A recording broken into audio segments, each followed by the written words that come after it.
Assalamualaikum warahmatullahi wabarakatuh. Bismillahirrahmanirrahim. Tabarakalladzi nazzala al-furqana ala 'abdihi liyakuna lil 'alamin nadhir. Allahumma shalli wa sallim ala sayyidina Muhammad wa ala alihi wa sahbihi wa barik wa sallim asma'in. Amma ba'du. Berbicara tentang ilmu tafsir, ada beberapa ulama yang menghindari kata tafsir karena makna tafsir itu memaknai atau menduga apa yang dikehendaki Allah. Tentu itu sulit. Satu, bahwa faktanya kita sudah tidak bisa komunikasi dengan Allah karena tidak ada wahyu lagi. Sehingga dari kehati-hatian ini pernah suatu saat Abu Bakar ditanya, ma makna abban fi qaulihi ta'ala wa faqihatan wa abba. Beliau menjawab, saya tidak lagi pantas hidup di atas bumi, di bawah naungan langit, jika saya mengatakan naqulu fil Quran, jika saya harus berpendapat tentang Quran apa yang tidak saya ketahui. Itu kehati-hatian yang dilakukan Sayyidina Abi Bakrin As-Siddiq. Tapi teori ini berbanding paradok, berbanding ekstrim, ketika bahwa Quran itu diturunkan itu sebagai hudan, sebagai petunjuk, kedua sebagai bayanan, sebagai penjelas. Dan ini yang saya yakini, kalau sebagai penjelas, Quran itu harus jelas sekali dan bisa menjelaskan. Dan Quran mensifati dirinya wal kitabil mubin, demi kitab yang memberi penjelasan. Sehingga dari sudut ini orang kafir pun mungkin memahami Quran. Dan menurut saya orang kafir pun bisa paham Quran.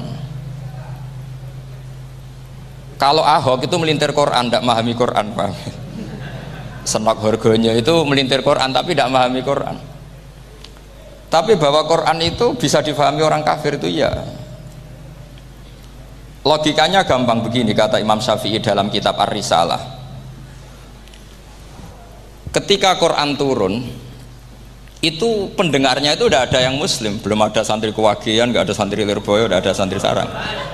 Pendengarnya itu non muslim. Nah ini sampai angan-angan, ketika Quran turun tuh pendengarnya muslim atau non muslim? Non muslim. Andai kan Quran itu turun tidak difahami orang kafir, maka lalu objeknya siapa, sasarannya siapa? Lah sebab itu akan aneh kalau kita yang mondok, misalnya ngaji Edkon, ngaji Alfiyah, ngaji Ulumul Quran, apa saja, kemudian Anda tidak paham Quran, padahal orang kafir saja bisa paham. Nah ini tantangan bagi kita. Sing kafir wae iso paham Quran, masa kita santri ndak paham Quran. Makanya begini, di antara awal-awal periode Makkiyah ada surat disebut Qul ya ayyuhal kafirun. Katakan Muhammad ya ayyuhal kafirun. Karena mukhatabnya atau lawan dialeknya Nabi adalah orang-orang apa? Kafir. Mereka paham ketika dijelaskan Quran, paham, dan sebagian mereka menjadi mukmin karena paham. Itu termasuk isi makalah yang saya utarakan di sini. Mereka tanya, ya Muhammad, siflana robbak, amin dahabin, amin nuhasin, amin hajarin. Karena orang kafir jahiliyah itu punya tren, yang namanya Tuhan itu fisik. Mereka punya Lata, punya Uzza, punya Hubal. Sehingga kalau Tuhan-Tuhan kita ini dari batu, Muhammad, katanya Anda punya Tuhan yang berbeda. Lalu Tuhan Anda ini dari emas atau dari perak. Turunlah ayat Qul huwallahu ahad Allahus samad. Lagi-lagi mukhatabnya adalah orang kafir. Makanya ini juga akhirnya jadi ilmu madhab, ilmu tentang firqah-firqah dalam Islam. Bahwa kesalahan terbesar orang Khawarij sebagaimana yang dikutip Imam Bukhari, nanti sama cari di juz 4 atau di juz 3, pokoknya di bab Babu Qitalil Khawarij, karena Imam Bukhari punya adat diulang-ulang. Kata Ibnu Umar yang dikutip Imam Bukhari, innahum intolaku ila ayatin nazalat fil kufar faja'aluha alal mu'minin. Orang-orang khawarij atau kalau sekarang orang-orang radikalisme itu meneliti Quran, kemudian ketika ada kriteria manusia-manusia tertentu itu dianggap itu kenanya orang Islam, korbannya orang Islam. Padahal awal mula ayat ini turun untuk orang kafir atau kritikan pada orang kafir. Ini cilaka betul. Karena logikanya seperti yang dikatakan Imam Syafi'i, ketika Quran turun ini nggak ada orang Islam, yang ada orang kafir. Sehingga mukhatabnya adalah orang kafir. Tapi ayat-ayat ini nanti dipakai khawarij untuk mengcounter orang Islam, sehingga mereka mudah mengkafirkan kita karena pakai ayat yang dari awal Allah mengkafirkan orang kafir, sekarang ayat itu dipakai mengkafirkan orang Islam. Ini saking gebleknya orang apa? Khawarij. Makanya kata kitab Fathul Bari yang menyarai Bukhari itu, yang mendorong orang khawarij seperti itu adalah jahluhum bisyariah. Memang mereka benar-benar bodoh, benar-benar goblok. Misalnya kita kiai atau kita ma'arif atau kita santri atau kita orang soleh, kemudian kita tidak bisa melakukan apa yang kita katakan, terus kita oke lah, kita kena kritik misalnya atakmurunan nasa bil birri wa tansawna anfusakum wa antum taslunal kitab. Terus kita katanya bisa ngomong tapi tidak bisa melakukan, terus dikritik dengan ayat itu mestinya tidak tepat. Karena itu asbabun nuzulnya adalah orang-orang Yahudi karena tahu bahwa sifat Rasulullah itu ada di Taurat, mereka menyuruh keluarganya itu masuk Islam, tapi mereka sendiri tidak mau Islam. Kemudian turunlah ayat atakmurunan nasa bil birri wa tansawna anfusakum wa antum taslunal kitab afala ta'qilun. Sekarang perbandingannya begini, misalnya ada orang Islam, taruh saja Zaid itu maling, ya maling, konsisten dia malingnya sampai tua.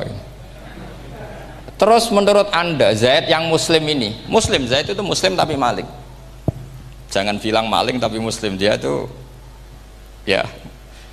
Kemudian Zaid bilang ke anaknya, "Cung, kowe aja dadi maling, dadi santri sing soleh, sing maling bapak tok." Ndak. Ini menurut analisis usul fikih, ngomongnya Zaid itu benar apa salah?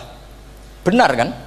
Nasihatnya ya benar, ngomongnya juga benar. Kamu tidak bisa ngeritik Zaid, kamu bisa ngomong tapi tidak bisa melakukan, tidak bisa. Fa innal amra bil ma'ruf wajib, wal qawla bil ma'ruf ya wajib, wal qawla bil haqqi ya wajib. Jadi itu hal yang berbeda. Misalnya fa innal amra bil ma'rufi wajibun, memerintahkan barang baik itu baik.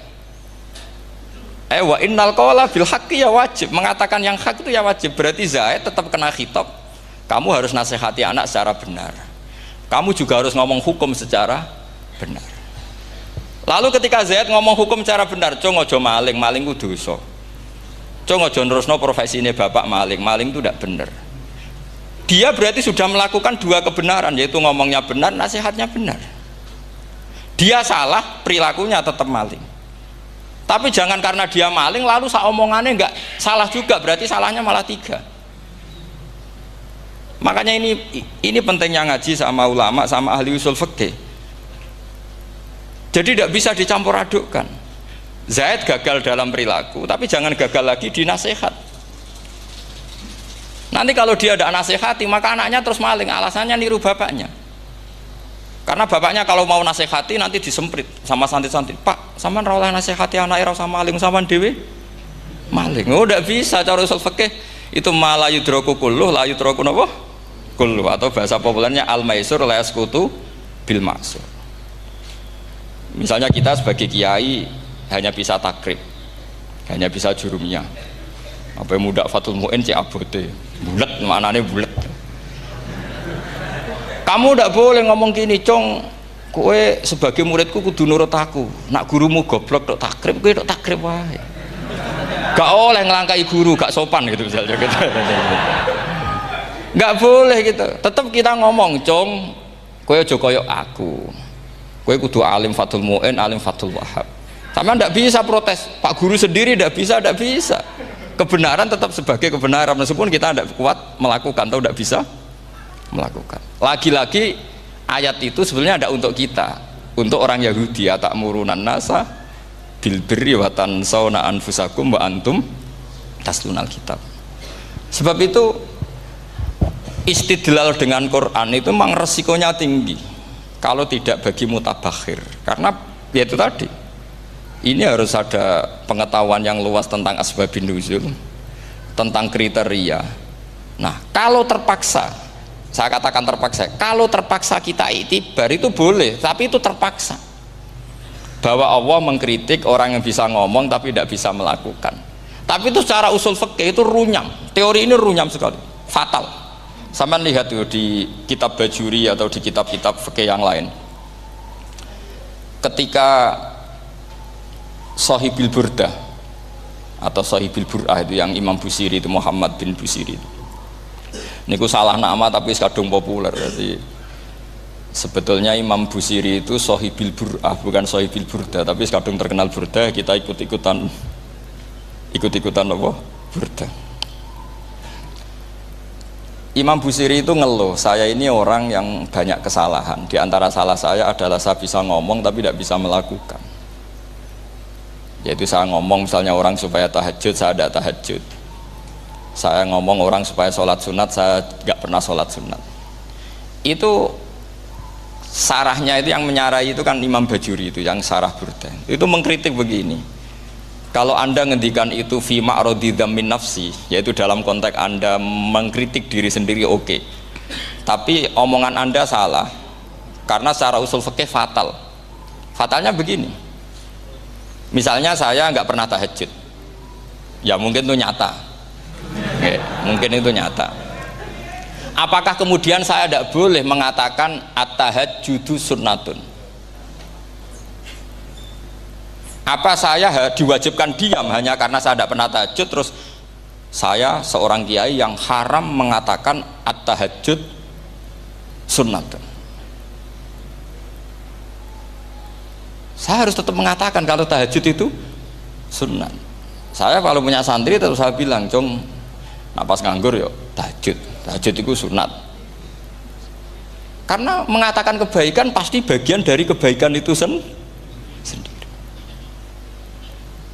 Makanya kata Imam Bajuri, fakaifa yakunul amru bil ma'rufi mazmuman. Bagaimana mungkin sesuatu yang jelas baik karena memerintahkan kebaikan mazmuman menjadi sesuatu yang tercela hanya karena yang mengatakan tidak melakukan. Fa innal fi'la ya amrun wal hukmu ya amrun akhar. Itu beda. Jangan karena Anda tidak minum teh karena diabetes, terus Anda kalau ada tamu tidak disuguhi teh. Karena saya sendiri tidak minum teh. Wah ya repot kalau gitu. Nah itu lagi-lagi tadi orang Khawarij salah ketika mengartikan ayat yang harusnya objek kritiknya itu orang kafir, kemudian karena Quran lama sekali dibaca orang Islam sampai orang itu lupa kalau Quran awalnya turun diantaranya adalah membenahi akidahnya orang kafir, sehingga korbannya orang Islam. Itu mirip seperti cerita kita ya, santri-santri itu kalau punya musuh itu baca Hizib Nasor. Dulu pengarang Hizib Nasor itu musuhnya orang fasik, sehingga dihizib. Santri ora duwe musuh wong fasik, duwene kancane dhewe, akhirnya kancane yang kena hizib. Nah ini penting saya aturkan ya, sama seperti itu. Lama sekali Quran itu hanya dibaca orang Islam dan komunitasnya Muslim, sehingga seakan-akan semua kritikan Quran itu pada orang nopo Islam. Padahal jelas Quran ada kul ya ayyuhal kafirun. Jelas mukhatabnya orang kafir. Sabda kata lakum dinukum waliyadin. Nah ini penting kalau aturakan. Makanya kalau melihat itu, Quran jelas bisa difahami orang kafir. Bahkan banyak orang kafir yang menjadi muslim karena faham maknanya apa? Faham maknanya Quran. Itu jelas sekali. Itu masyhur sekali dialeknya Nabi dengan Walid bin Mughirah, dengan Utbah, dengan banyak sekali, termasuk dengan Abu Jahal, dengan Abu Lahab. Bahkan orang-orang kafir Quraisy itu menyewa namanya Musailamah Al-Kadzab. Kalau di sini umumnya baca Musailamah apa Musailimah? Trennya di sini pakai fathah ya. Itu entah ya, nggak tahu saya yang masalah yang mana itu kan, karena memang kalau dalam ilmu riwayat itu sekali salah baca itu kasus betul, kayak Sa'id bin Musayyab atau Sa'id bin Musayyib. Itu ketika beliau sugeng itu kalau dipanggil Sa'id bin Musayyab itu marah besar. Karena maknanya Sa'id al-Musayyab itu yang ditawan. Makanya beliau bilang sayyabatni Irak wa anal Musayyib. Orang Irak mengatakan saya ini ditawan. Sebenarnya saya yang menawan mereka. Tapi al-masyhur itu dibaca Sa'id bin Musayyab. Padahal dia tidak mau dipanggil Sa'id bin Musayyab. Sa'id bin Musayyab. Karena nama ini penting. Pentingnya begini. Ini kata Rasulullah kalau sedang guyon. Kata Nabi, mbok kamu itu sekali-kali mikir, kenapa saya ini diberi nama Allah Muhammad. Ini hadis sahih di Bukhari, ada di Kitabul Adab. Banyaklah tag ini. Kenapa ya Rasulullah? Allah itu senang bingung wong kafir, kata Rasulullah. Karena Abu Jahal kalau manggil saya jadi bingung. Itu kalau orang Arab kan pasti tahu maknanya. Muhammad maknanya orang yang terpuji. Sehingga kalau Abu Lahab ngomong itu jadi paradok. Hei orang yang terpuji, kamu bohong. Kan jadi aneh. Ya Muhammad kadzabta, hei Muhammad kamu bohong. Kalau diterjemahkan, hei orang terpuji, kamu bohong. Itu akhirnya sahabat tertawa-tawa. Karena cek pinter deh pangeran milih nama kamu ya Rasulullah. Karena ini bingungkan musuh itu. Makanya kalau kamu udah anak kiai, itu anak kamu panggil, namakan saja Agus. Pasti satu pondok manggil Gus semua. Itu aman itu. Oh itu mbok yang nggak seneng tetap panggil Gus. Karena kalau untuk Gus putra kiai kan butuh di bapak kiai, kan bapak kadung ra kiai itu kan, itu ada triknya, yaitu anaknya dinamain Agus. Nah, itu Rasulullah itu sudah dipilih sedemikian rupa oleh Allah, perilakunya benar, ahwalnya benar, sak namanya juga benar. Sehingga ketika Abu Jahal, Abu Lahab tahu bahwa nama Muhammad ini problem, karena ini madah itu memuji. Sehingga mereka kalau mencari Muhammad itu bilang ainal madmum, mana orang yang tercela. Terus orang-orang Quraisy tidak paham, kamu nyari siapa. Akhirnya mereka bilang ana atlubu Muhammad, dan saya cari Muhammad. Akhirnya bilang Muhammad lagi. Nah, itu. Nah, Quran juga main di ranah nama. Sehingga Abu Jahal itu namanya kan Abul Hakam. Orang Islam dari awal memanggil Abu Jahal. Karena kalau sampai kita manggil Abul Hakam, kita akan mengalami paradok, ya Abul Hakam, hei bapak dari semua kebijakan, kamu begini kan kacau. Makanya itu dari sini orang nggak boleh salah apa? Salah nama. Ini penting kalau aturakan, karena kadang menganalisis Quran itu satu bilisanin arabi mubin. Kata Imam Syafi'i, wa innahu latanzilu rabbil alamin nazala bihir rohul amin ala qalbika litakuna minal mundzirin bilisanin arabi mubin. Di antara, kata Imam Syafi'i ini, di antara aturan pokok memahami Quran adalah dia malian bil arabiyah, dia sangat-sangat menguasai bahasa Arab. Itu masyhur dalam dialog Imam Syafi'i. Saman kalau ngaji takrib atau Fathul Mu'in, syarat sahnya tayamum lil musafir itu apa? Tolabul ma', mencari apa? Air. Sampai kalau di takrib dicontohkan, kalau di tempat atas nyari ke bawah, kalau ke bawah nyari ke atas. Imam Syafi'i ditanya, kaifa taqulu bi syartit tolab, bagaimana anda berpendapat bahwa tolabul ma' itu wajib untuk menjadi sahnya tayamum? Terus Imam Syafi'i faqara'a falam tajidu ma'an, kamu pergi kemudian falam tajidu ma'an, kamu tidak menemukan air. Terus Imam Syafi'i mengatakan la yuqalu liman lam yatlub lam yajid wa innama yuqalu lam ya'rif, katanya. Orang yang nggak pernah mencari itu tidak bisa dikatakan lam yajid, tidak menemukan. Kalau belum mencari namanya tidak tahu. Padahal Quran bilang kamu pergi kemudian kamu tidak menemukan air. Tidak menemukan itu berarti harus mencari dulu, baru dikatakan lam yajid, tidak menemukan. Kalau tidak pernah mencari namanya tidak tahu. Hanya gitu tok itu jadi ilmu bahwa tolabul ma' itu wajib, karena Allah mengatakan falam tajidu ma'an la yuqalu liman lam yatlub lam yajid wa innama yuqalu lam ya'rif. Orang dikatakan tidak menemukan berarti setelah mencari kemudian kesimpulannya tidak menemukan. Kalau belum mencari namanya apa? Tidak tahu. Nah, dari sini Imam Syafi'i istidlal wajib tolabul Ini namanya malian bil arabiyah. Dia menguasai bahasa Arab. Begitu juga ulama-ulama sufi. Itu ada cerita Bayazid Al-Bustami, itu ada muridnya baca ayat wasiqal ladzina taqaw rabbahum ilal jannati zumara. Orang-orang takwa itu digiring menuju surga. Itu dia nangis. Muridnya kaget. Ini guru saya tidak benar, ini ada cerita surga, tapi dia malah nangis karena ayatnya itu digiring. Terus kata Abu Yazid, mereka itu di mana saja, masa ke surga aja butuh digiring? Ke surga itu kan nikmat, ngapain butuh digiring?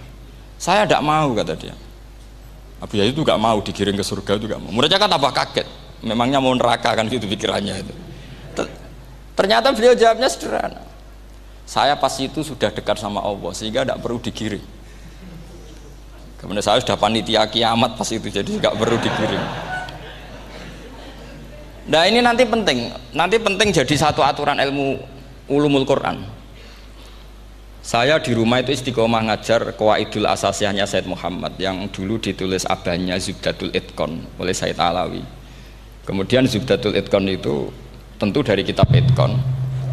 Terus Said Alawi dulu ngarang kitab Faidul Khobir, sarahnya Faidul Khobir sama Sayyid Muhsin Al-Musawab, dulu dari Padang tapi hidupnya di Mekah. Saya dulu talaki sama Mbah Mun. Itu ternyata ada ayatnya, innal muttaqina fi jannati wa nahar fi maq'adi sidqin 'inda malikim muqtadir. Sekarang sampean saya tanya, menurut Anda semua orang kena hisab enggak? Enggak, sampean jawab saja. Menurut Anda ketika di mahsyar semua orang kena hisab apa enggak? Pasti kita menjawab iya. Tapi kata Said Muhammad itu keliru. Enggak kebayang orang seperti Nabi kena hisab. Pasti yang kena hisab itu orang-orang yang enggak jelas. Nah, misalnya Nabi jelas baiknya, harusnya ya langsung nggak kena hisab. Karena tidak mungkin seorang saksi kok diaudit, tidak mungkin. Lo saksi itu di pengadilan kan nggak tersangka, nggak terdakwa, dia tidak boleh diintervensi oleh hakim. Nah, Rasulullah ketika kiamat, ketika fil mahsyar, fi faslil qada itu jelas, fa kaifa idza ji'na min kulli ummatin bisyahidi wa ji'na bika ala haula'i syahida. Rasulullah sudah dekat Allah, pas mahsyar itu ada Allah, ada Rasulullah, ada Jibril. Kemudian Nabi itu mengidentifikasi, ditanya sama Allah, bener mat ini umatmu? Ya, niki umatmu ya. Kalau yang nggak jelas ya Nabi lama jawabnya. Makanya kamu jangan jadi orang nggak jelas. Nah, itu kalau sekali nggak jelas itu Nabi lama sekali jawab. Nah, artinya begini, yang kena hisab itu meskipun kata Said Muhammad, meskipun Dhahirul Quran itu menetapkan asbata umumal hisab, tapi zahirnya Quran yang sama juga menafikan hisab. Itu karena nggak mungkin, nggak kebayang kita malaikat berani menghisab afdalul khalqi. Sama bisa bayangkan malaikat mengaudit Rasulullah SAW, ahabbal khalqi ilallah, kepen cilaka mencit ya. Wong jajar Allah kabeh dinten audit sudah indah. Fa kaifa idza ji'na min kulli ummatin bisyahidi wa ji'na bika ala haula'i syahida. Lalu mungkar nakir juga sama. Sampean bisa bayangkan mungkar nakir tanya Nabi Muhammad. Tesnya susah. Karena kalau Rasulullah terus ditanya, "Waman nabiyuka?" Wah, itu kan bisa kiamat itu.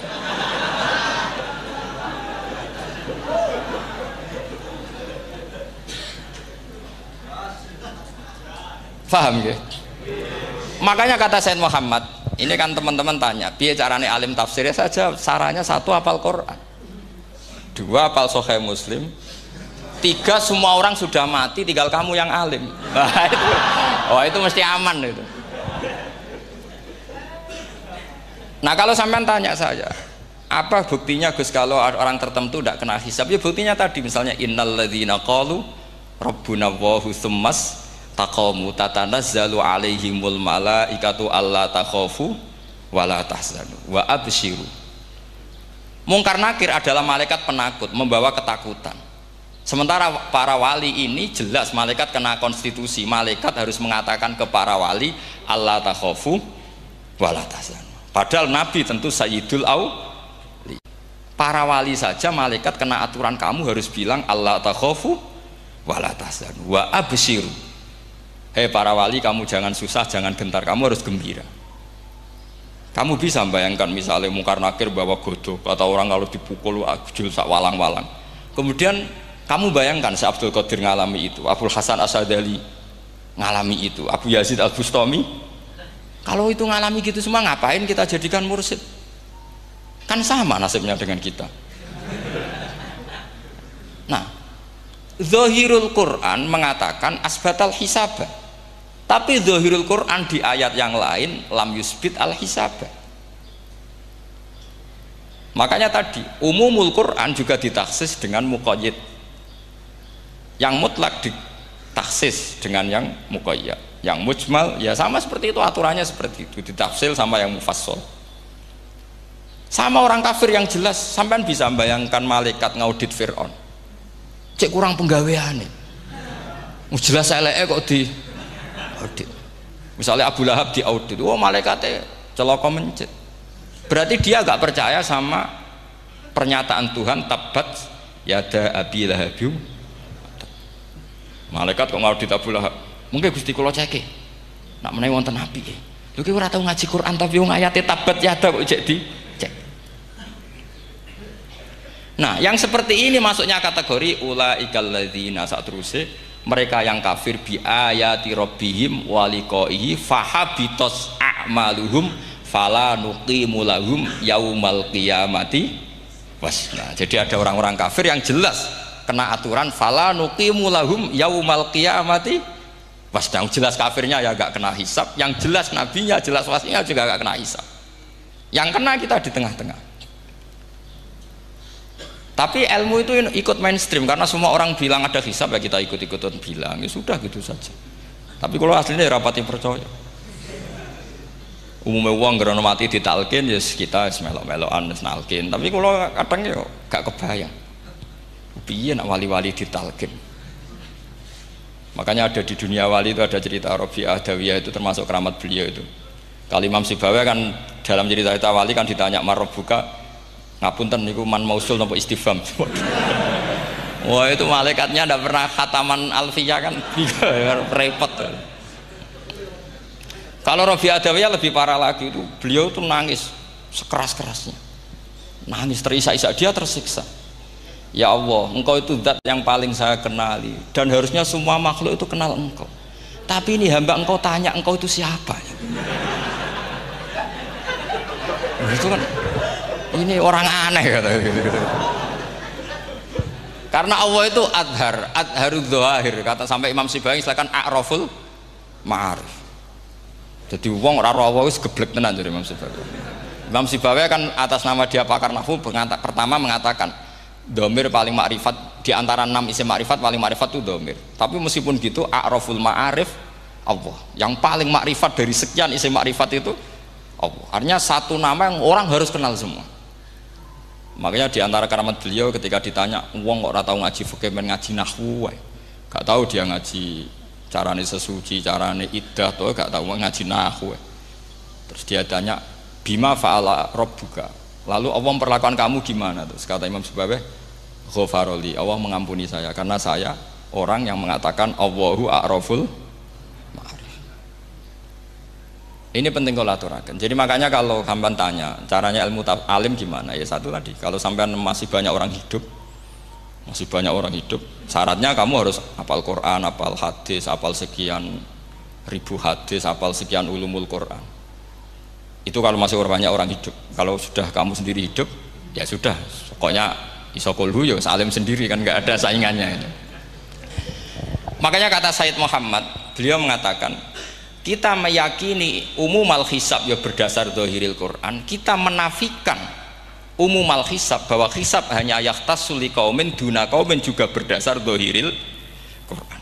Kita percaya semua mayat ditanya mungkar nangkir ya berdasar zahiril ahadis. Kita tidak mengumumkan teks ini juga berdasar zahiril ahadis.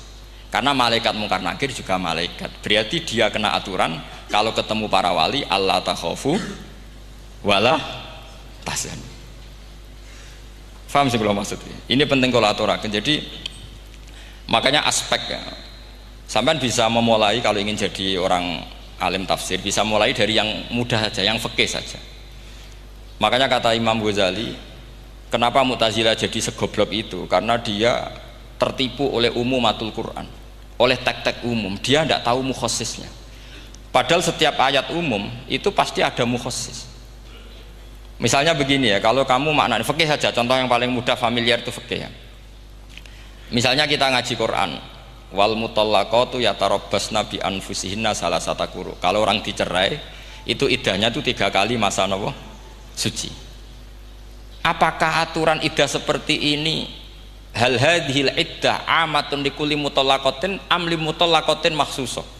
Apa ini semua mutallaqah iddahnya pasti salasata quru? Apa orang tertentu? Ya ndak, asal dia mutallaqah pasti iddahnya salasata quru. Anda goblok, Anda salah besar. Kalau misalnya yang dicerai adalah orang hamil, iddahnya apa? Salasata quru apa watil hamli? Watil hamli. Kita butuh ayat lain, wa ulatul ahmali ajaluhunna ayyadna hamlahu. Sama seperti kita ngaji walladzina yatawaffawna minkum wa yadharuna azwajan yatarabbasna bi anfusina arba'ata asyhurin wa asyra. Asal wanita ditinggal mati suaminya, maka iddahnya 4 bulan 10. Apa semuanya demikian? Enggak. Misalnya orang hamil iddahnya biwatil hamil. Artinya kalau Anda tertipu umumatil Quran, berarti Anda sama dengan menghukumi orang ditolak semua iddahnya salah satu guru.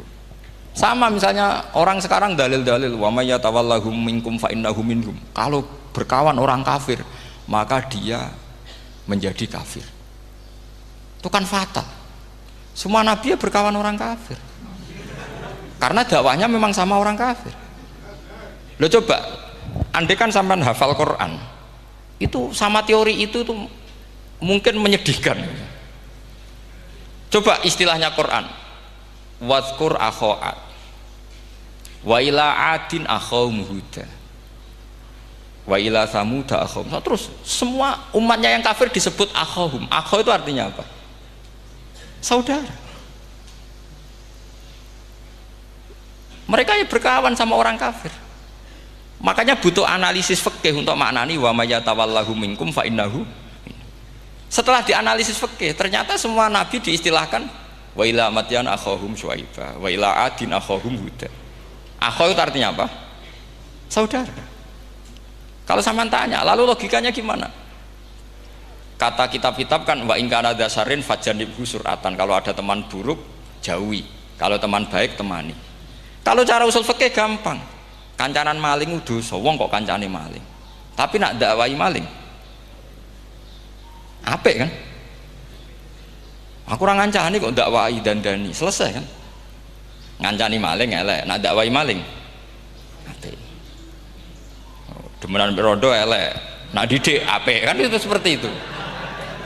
Nah, ini penting kalau aturaken. Dan di sini ini makanya NU itu punya sejarah panjang, banyak wali-wali yang jadab, yang coro zahir itu kancanan wong fasik-fasik. Orang syariat bingung, ini wali kok berteman orang fasik. Ya kalau kamu bahasakan teman ya masalah, kalau kamu bahasakan ini binaan. Enggak, sama jawab saja. Kalau dibahasakan teman masalah enggak? Masalah kan? Tapi kalau dibahasakan itu binaan, selesai kan? Sama, Nabi berkawan orang kafir itu tidak karena berkawan, itu binaan Nabi. Memang Nabi itu jadi Nabi, objeknya adalah mengislamkan orang kafir. Ya berlama-lama Nabi dialek dengan mereka, muasarah sama mereka. Bahkan Nabi diharuskan bersikap baik sama mereka. Itu yang disebut fabima rahmatim minallahi lintalahum walau kunta fadzan ghalidhal qalbi lan faddu min hawl. Tapi sekarang itu orang sudah tidak pakai ilmu. Orang-orang radikalisme itu nggak pakai usul fikih. Pokoknya kalau ada ayat terjemahnya gini ya sudah itu jadi madhab. Akhirnya kecelakaan seperti ini. Pokoknya kalau ada ayat faqtulul musyrikina haitsu wajadtumuhum wa khudhuhum wahsuruhum wa'udu lahum kulla marsad. Sudah hafalnya ayat itu saja. Dia tidak mau ngapalkan misalnya qatilul ladzina yuqatilunakum. Ada ayat lagi wa akhrijuhum yamin haitsu akhrajukum. Sehingga ulama kita membagi kafir itu ada harbi, kita musuhi, ada zimmi, ada muahad, ada musta'man. Itu ulama karena tahu tidak semua orang kafir itu harbi. Tidak semuanya dhimmi, tidak semuanya mu'ahad, tidak semuanya musta'man. Kalau harbi oke, kita perang, kalau dhimmi ya kita bina. Kalau mu'ahad ya sesuai perjanjian kita, kompensasinya apa, MOU-nya kayak apa. Tapi apalnya mereka ayat satu tema. Nah celakanya kita yang ngaji di pondok-pondok yang katanya spesialis ingin alim tafsir, apalnya ya satu ayat juga. Wah itu kan satu ayat versus satu ayat, itu ngeri. Makanya kalau sama tanya saya, ini katanya di acara ini sama tanya gimana caranya jadi ahli tafsir, saya jawab gampang. Caranya itu hafal Quran, hafal hadis, terus hafal ulumul Quran. Ya misalnya Nadoman ya Faidul Khobir lah, kalau kitab Nasar ya minimal itu setengah lanya itkon lah, kalau nggak lanya amat ya agak lanya. Karena kitab tafsir itu gampang, teorinya itu mudah sekali. Misalnya al-ibratu bi umumil lafzi la bi khususis sabab, itu sama dengan kayak kaidah fikih. Karena kalau kaidah fikih itu saya itu pernah dibisui kiai itu, ini kisah nyata itu, dibisui kiai itu pas basul masail. Dulu saya itu masih sering mau basul masail. Tadi mun pensiun mun boten niku mun. Dulu saya dengan Gus Zofur putrane Mbah Mun itu sering makili Pondok Anwar basul masail fikih. Tapi tidak tahu ceritanya Gus Zofur jadi dokter tafsir, saya juga kok tahu-tahu menekuni tafsir. Lama-lama orang itu lupa status saya yang fakih ya. Makanya saya itu ya kadang eman gitu, karena ini status penting juga. Tapi status fikih itu kadang memang menyesatkan. Karena begini, itu dulu pernah ada basul masail itu begini. Ini kisah nyata ini. Ada desainer baju putri untuk putri, anak putri. Kemudian desainer itu menciptakan satu celana pendek misalnya, atau celana seperempat. Dengan desain ini pasti kalau dipakai itu auratnya itu kelihatan. Bagaimana hukumnya desainer ini? Apa termasuk mimman sarro'a as-sayyi'ata? Karena terjadi kasfil aurat. Apa enggak? Rata-rata kalau kiai yang khusuk-khusuk, yang sepuh-sepuh, desainer itu dosa. Gara-gara tren pakaian ini wong wedok buka aurat. Tapi saat kiai-kiai alim yang muda-muda, entah saking belingnya, entah saking pinternya, enggak tahu. Bilang begini, Pak Yai, yang didesain apa? Ya celana itu. Lalu celana itu fungsinya nutupi apa buka aurat? Ya nutupi. Lu kan lumayan urun nutupi. Kalau haram ya dicopot. Lu kan malah parah itu. Bingung kayaknya. Sampai bilang gini kan. Wah semanis. Itu kan makanya ini guyon ilmiah. Repotnya ngadepi orang alim muda itu kan mbok gedhingi ku ilmiah, mbok senengi fase.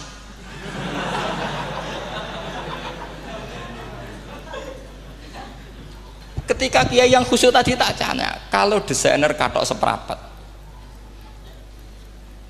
paham gitu? Kau coba yang celana dalam terlalu vulgar itu, paham gitu?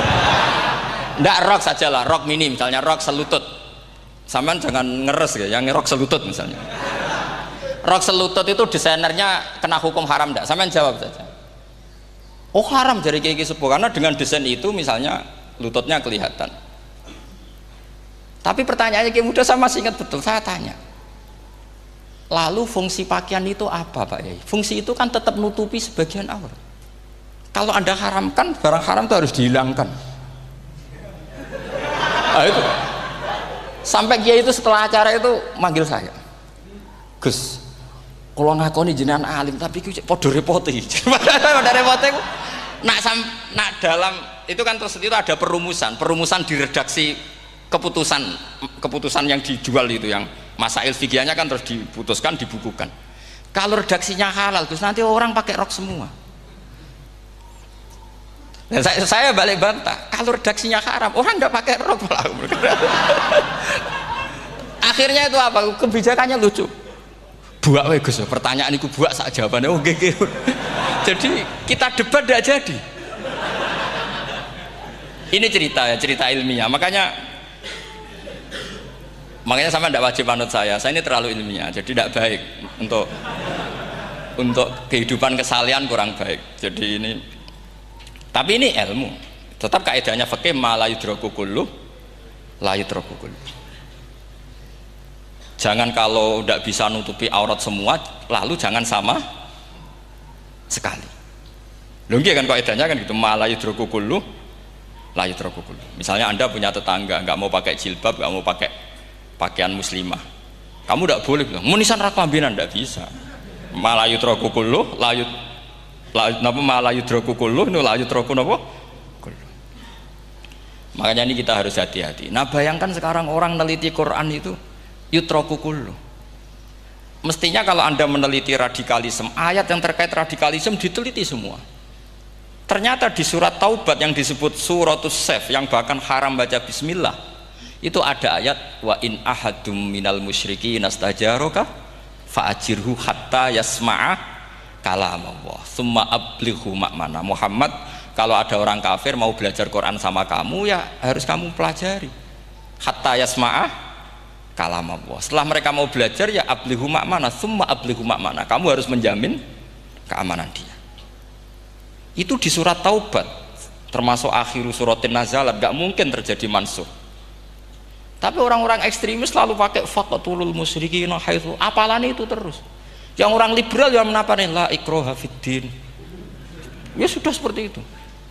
Sing orang-orang ora tegas, ora tau nahi mungkar, ya ma arsalnaka illa rahmatan lil alamin, ngono terus. Yang kelompok tukang nahi mungkar ya ayatnya amen nahi. Saya tuh heran, kenapa mereka punya masalah dengan hafalan kayaknya. Kenapa sih hafalannya kok pedot itu? Kita yang hafal semua bingung jadi. Jadi akhirnya kita yang pinter anut sing goblok, karena saya tuh pernah loh debat sama orang salaf, debat gitu. Setelah saya mengutarakan sekian hadis, ada tuh Pak hadis tuh, waduh. Harusnya kamu ngaji saya, ada debat tuh yang level. Kalau nggak level tuh nggak boleh kata gitu. Itu kan ngeri. Makanya ini penting ya, kalau sampean tanya ingin jadi alim tafsir ya harus hafal Quran semua. Kalau tidak mungkin yang nunggu orang semua mati baru Anda jadi ahli tafsir, karena tidak ada musuhnya.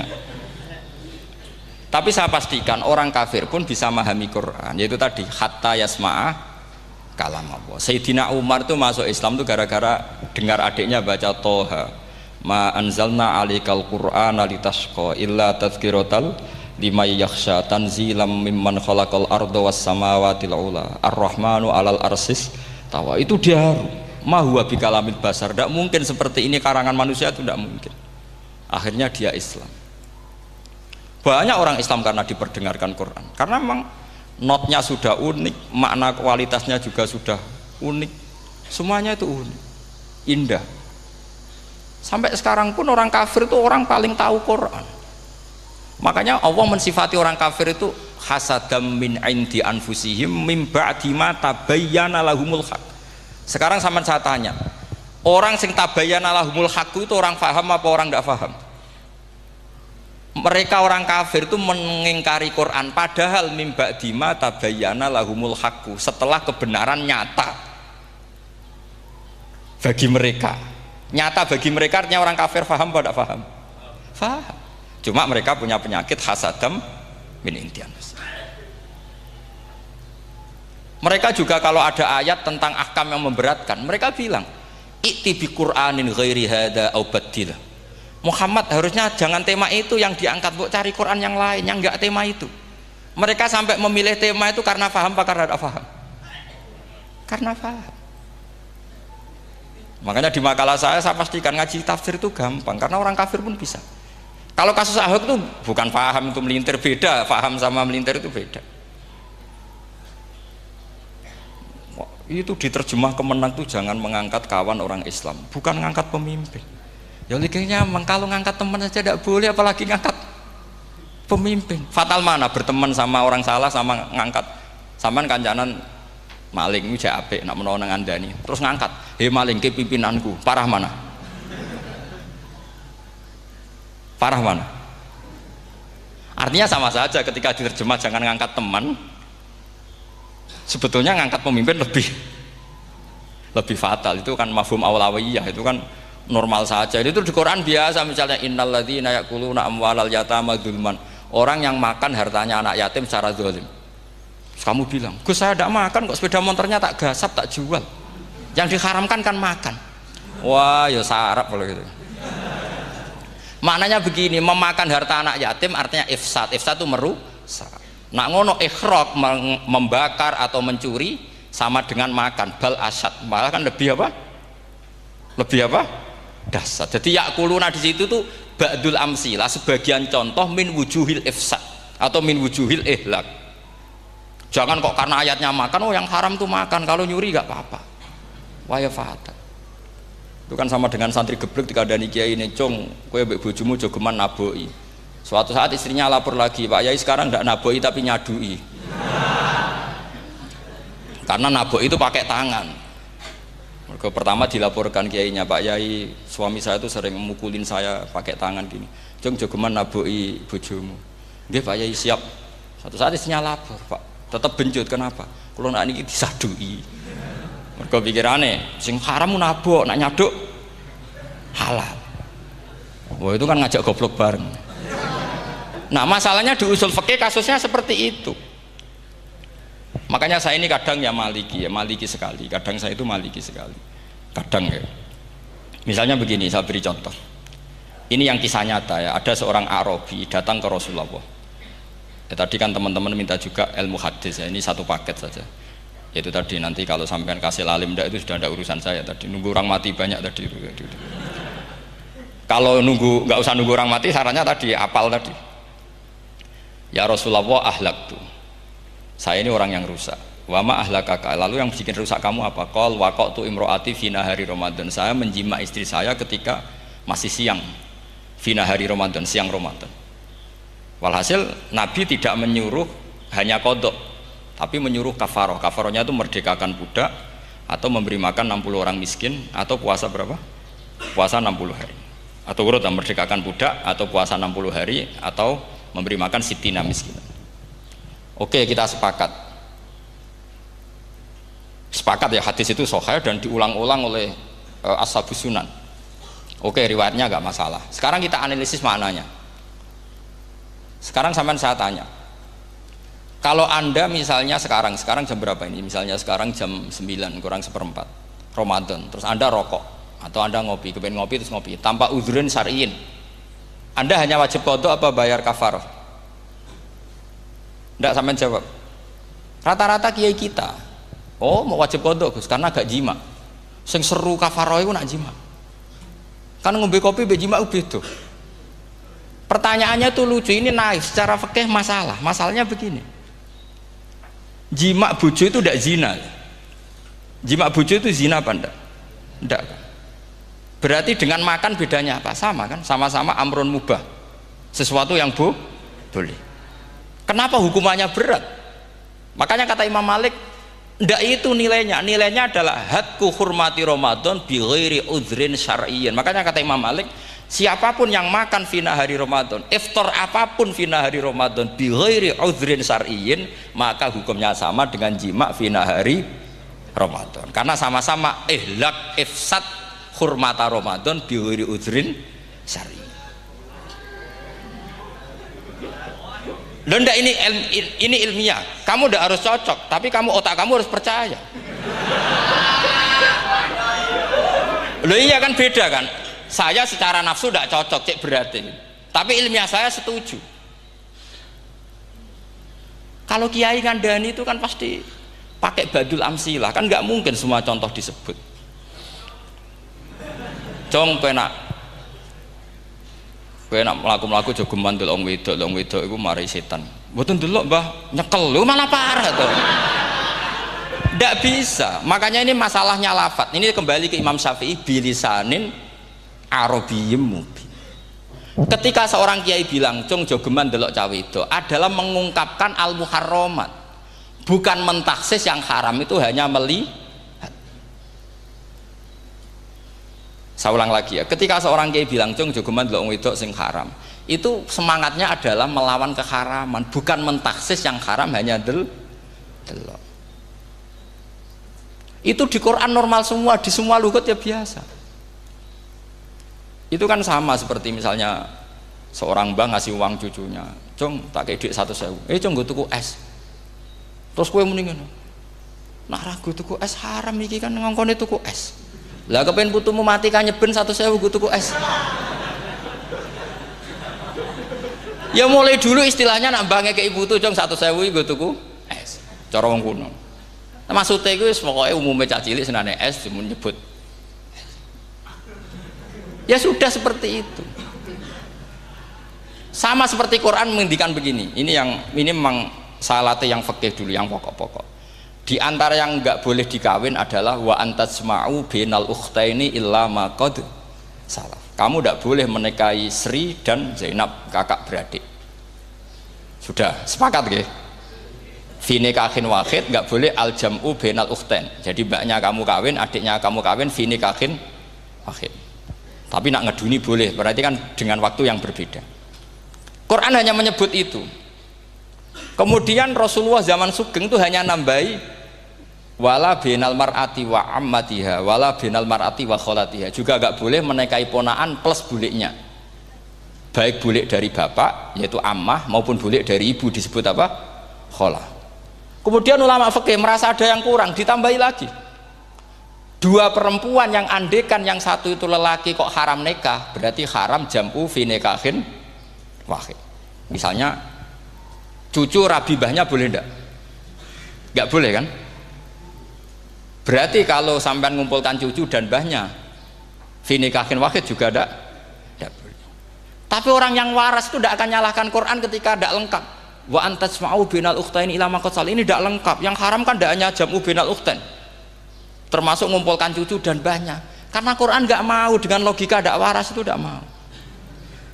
Taruh saja orang itu rata-rata mbahnya kan umur 70 tahun, cucunya umur 17 tahun. Kebayang nggak kamu nikahi sehingga adekan boleh bareng, pasti kamu milih bareng. Makanya Quran hanya bakas wa antasma'u final ukhtain, karena yang mungkin masih menggugah selera itu dua. Tapi kalau cucu sama mbahnya itu, kalau ada yang masih selera kan ya sarap tuh. Tapi fikih sebagai kaidah tetap menerangkan termasuk yang haram jam'u adalah bainal mar'ati wajad datiha. Paham juga maksudnya? Artinya ketika menyebut itu tidak jaminan merangkum semua hukum, tapi ba'dul amsilah. Fa'innal akila yaktafiya bi isyaratil ba'di, karena orang kalau punya akal diisyaroi sebagian sudah paham. Ini penting kalau aturakan. Jadi ini penting. Nah bayangkan sekarang banyak gerakan-gerakan ahli Quran katanya, tapi nggak memahami ilmu usul fikih. Quran ra ono ya wis. Nang Quran ra ono cerita harame asu, nak ngono asu ya halal. Ora ono Qurane. Sing ra ono iku tekem ora Qurane, kok aneh-aneh.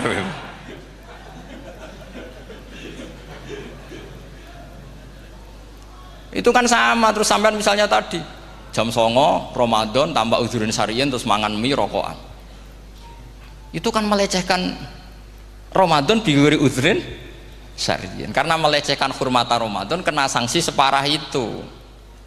Jangan kamu terus bilang tapi Nabi hanya bilang masalah jima fi nahar Ramadan. Jima istri itu hukumnya itu tidak zina, hukumnya itu mubah, sama dengan makan. Ini cara madzhab Maliki, tapi kita alhamdulillah madzhab Syafi'i. Ya itu masalahnya.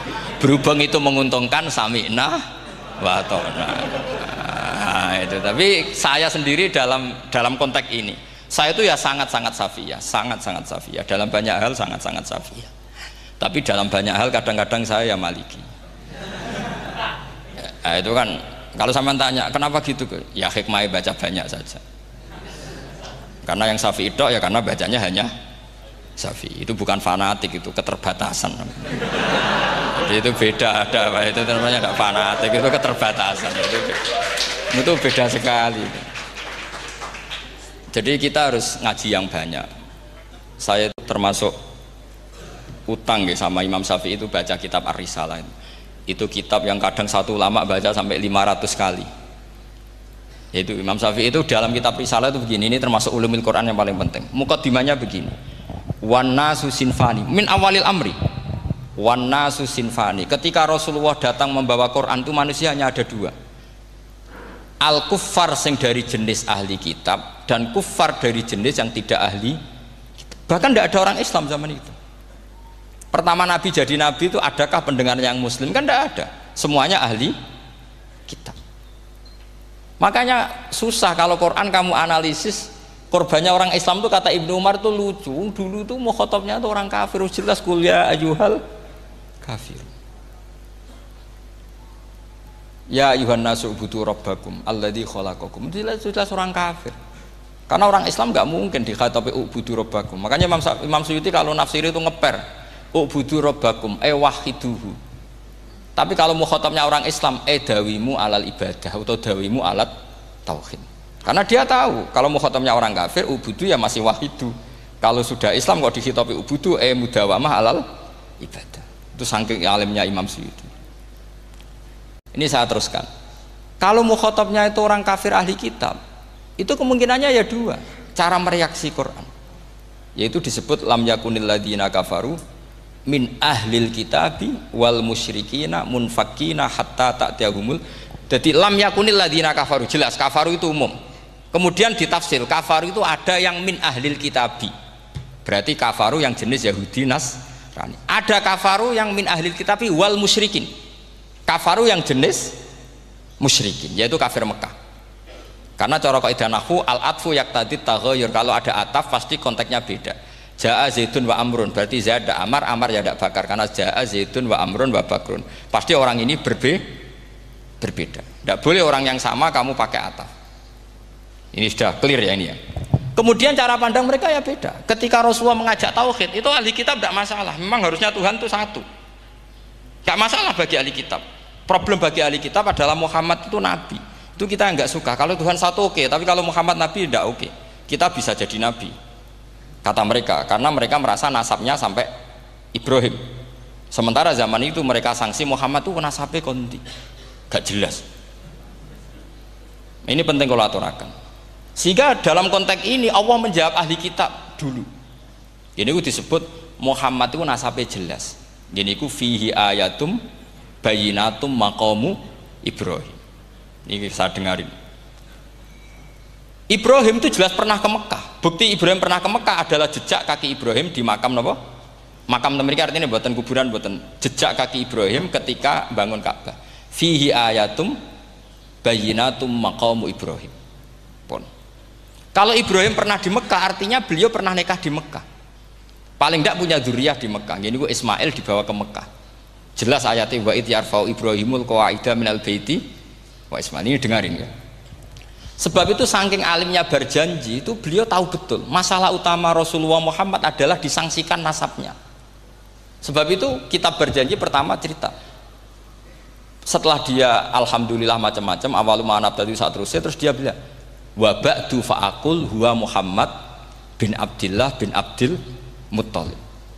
Saat terus ya wa ba'du wa Muhammad bin Abdullah bin Abdul Muttalib wasmu Syaibatul Hamdi Humidat Khisaluhus saniyah. Saat terus Ibnu Qusayn, saat terus Sumiyya bi Qusay litaqasi fi biladi Qudu'atal Qasiyah. Karena dia tahu yang masalah bagi Rasulullah itu adalah masalah nasab bagi mereka loh, bagi mereka yang kafir. Terus beliau ngendikan ditutup wa adnanu bila raibin indadawil ulumin nasabiyah ila dhabihi Ismail nisbatuhu wa mun. Jelas saya Adnan itu pasti puter cucu-cucunya Nabi Ismail. Karena orang Yahudi yang di soal Muhammad itu, kamu itu siapa kok tahu-tahu Nabi? Kamu orang Arab itu tidak pernah ada Nabi. Yang Nabi itu normalnya orang Israel, yaitu turunan Yahudi, karena Yahuda bin Yakub bin Ishak bin Ibrahim. Akhirnya Allah membuktikan fihi ayatum bayinatum maqami. Bukti kalau Ibrahim pernah di Mekah adalah jejak kakinya di Mekah, itu dekat Ka'bah. Ini jawaban Allah yang tentang ahli kitab, karena sudah jelimet. Ada ilmu ansab, ada ilmu nasab, ada polemik kitab samawi. Kalau kafir Mekah ini goblok-goblok. Ketika Rasulullah pakai teori tauhid, orang kafir Mekah itu sangat gobloknya bilang gini, Muhammad, kita ini urusannya banyak, utang kita banyak, kasus saya banyak. Kok Tuhannya satu itu tidak cukup? Yaitu mereka mengatakan aja'alal alihata ilahau wahida inna hadza la syai'un ujab. Bagaimana Tuhan hanya satu? Urusan kita banyak, masalah kita banyak. Tuhan nggak boleh satu, harus banyak. Sejumlah urusan kita. Ada Tuhan BPKB, Tuhan macam-macam lah. Ada Tuhan kredit, Tuhan kas, macam-macam lah kan. Sesuai sebanyak urusan kita. Mereka tanya aja'alal alihata ilahau wahida. Masa Tuhan satu? Inna hadza la syai'un ujab. Ini aneh. Tapi Rasulullah dengan sabarnya, kalau yang seperti ini Allah menjelaskannya beda dengan yang pertama, karena tadi Orang kafir itu bisa min ahlil kitab, bisa wal musyrikin. Lam yakunil ladzina kafaru min ahlil kitab. Ada yang wal musyrikin. Semuanya ini tidak pernah munfakina hatta ta'tiyahumul bayyinah. Mereka tidak pernah tercerabut dari pikiran mereka, dari mainstream mereka sampai ada bayyinah. Bayyinah itu kejelasan kebenaran atau benar yang begitu jelas. Itu siapa? Rasulun minallah yatslu suhufam mutahhar. Akhirnya Nabi sabar. Saking sabarnya Nabi itu ngomong gini, ya di khalayak umum, mukhatamnya ya kafir semua. Hei saudara-saudara kami suku Quraisy, kita ini sebangsa. Nabi tanya, Muhammad, ajaran kami itu benar karena kami itu orang yang kita percaya, tapi kali ini Anda aneh karena ngajak satu Tuhan. Itu tidak mungkin, urusan kita banyak, satu Tuhan juga mungkin. Tuhan harus banyak. Kita punya 3 aja kurang banyak, kan banyak punya Lata, Uzza, Hubal. Rasulullah dengan sabarnya ngendikan gini, hei kaumku, kalau kamu jadi pembantu, jadi buruh, senang mana punya majikan banyak sama majikan satu. Kalau majikannya banyak, itu perintahnya beda-beda, seleranya beda. Semua harus kamu lakoni, semua harus kamu taklui karena kamu harus nurut. Wah ya repot mat kalau di majikan banyak, ngerepoti mesti. Rasulullah tinggal nimpali, Tuhan kamu itu majikan kamu. Kalau Tuhannya banyak, perintahnya ya banyak, seleranya beda-beda. Kamu bingung nggak? Wah ya bingung mat. Ya sudahlah mat, satu aja. Akhirnya mereka masuk Islam. Nah itu disebut Nabi itu fatona, punya kecerdasan artikulatif. Kalau menjelaskan itu masuk akal. Nah itu disebut dorobawahu matalar rojulan fihi syuraka'u mutasyakisuna wa rojulan salamal lirojul hal yastawiyani masalah alhamdulillah. Nah ini penting. Allah membuat satu perumpamaan bagaimana ada satu pembantu yang punya majikan banyak, yang berbeda-beda seleranya, berbeda-beda perintahnya, dengan kalau hanya satu majikan. Apakah sama? Mereka jawab tidak sama, enak punya satu majikan. Begitulah Tuhan kamu, harusnya satu. Jadi artinya gini, kalau kamu ngaji ulumul Quran, kamu harus tahu ini khitab ke kafir. Kafir yang mana? Ahli kitab atau kafir yang musyrik? Nah sekarang tidak tahu lagi, pokoknya kafir. Makanya kalau orang berdebat dengan mereka itu tidak goblok meneh. Waduh. Makanya sama tidak usah ketularan goblok, sing pun gimpun sing wis goblok ora usah ditambahi mun kathah dan ini pun. Ya karena kita ngaji jelas Qur'annya kan lam yakunil ladzina kafaru itu masih ada min lil bayaniyah atau min li bayanil jinsi. Kafaru itu sopo? Siji min ahlil kitab, 2 kafaru sing wal musyrikin. Dua-duanya tidak pernah munfakina hatta ta'tiyahumul bayyinah. Mereka tidak akan tercerabut dari pikirannya sehingga ada bayyinah. Bayyinah itu siapa? Rasulun minallah yatslu sufam. Nah, ketika Nabi menjelaskan asal usul nasabnya bahwa Sayyid Adnan itu ila Ismail, Ismail jelas putra Nabi Ibrahim, mereka terus baru iman karena ada fihi ayatum bayyinatum maqamun apa Ibrahim. Ya jadi saya kira demikian. Nanti kan akhirnya jam berapa?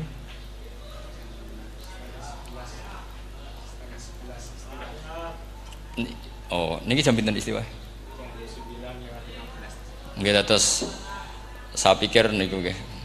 Kalau misalnya tadi ada tanya jawab, ya tanya jawab cara ngalim saja kan.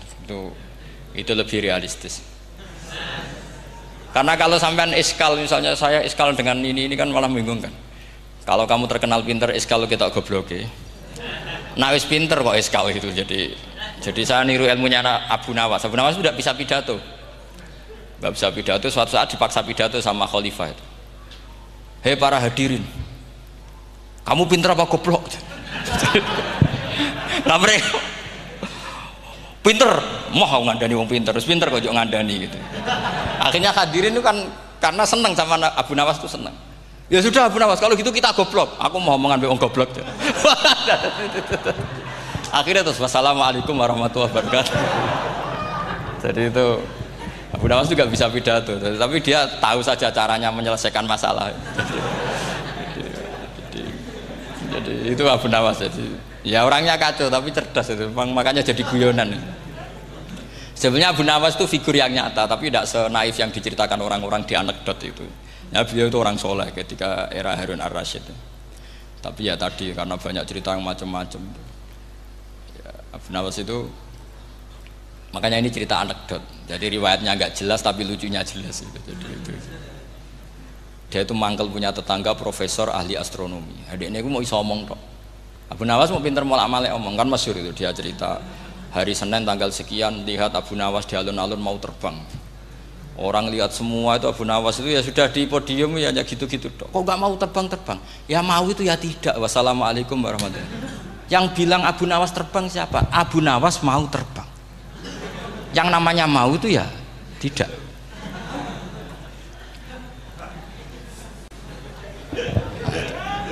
Pernah dia itu lomba sama Harun Ar-Rasyid. Siapa paling banyak pengunjung rumahnya di alun-alun. Harun Rasyid bikin khemah, dia bikin khemah. Tentu cerita ini bohong, yakini ini bohong. Memangnya ini bohong tenang. Makanya ini anekdot, hanya guyonan. Harun Rasyid karena dia raja itu ada apel, ada makanan macam-macam. Ya tentu pengunjungnya banyak. Batas akhir itu penilaian jam 12 malam. Abu Nawas tenang, satu pun nggak ada pengunjung, nggak ada makanan, nggak ada apa. Pas jam 12 rumahnya dia, kemahnya dibakar. Orang ke dia semua. Tit menang dia karena jumlahnya. Bahkan Harun Rasyid itu datang ke kemahnya dia. Karena lombanya kan pengumpulan massa terbanyak. Tit jam 12. Harun Rasyid pikirannya santri ya guys. Sugoi jajan mesti teko. Pikirannya gitu. Abu Nawas pikirannya beda. Jenenge ana kebakaran pasti datang. Wis dihitung biaya khemah sama hadiahnya banyak hadiahnya. Yang ahli falak ini punya ilmu yang rasional, yang pinter sekali. Dia ilmuwan bahwa bumi itu bulat-bulat. Nah, saya lagi tren meyakini bumi flat nih, ya kacau nih. Mau gara-gara penjelasan sing sepihak. Ini gua nganggur. Lah wong ilmuwan kok sentimennya perkara wedi duit. Enggak boleh ilmuwan menyebut sentimen apa? Uang. Akhir bumi itu bulat-bulat. Jadi kalau Anda jalan ke timur terus nanti ke titik yang sama. Abu Nawas ora paham karena dia memang enggak ahli sains gitu. Suatu saat si profesor ini kemalingan, malingnya melayu ngetan. Terus minta tolong sama Abu Nawas, kejarlah maling itu. Kemana? Ke timur. Dia ngejar ke barat.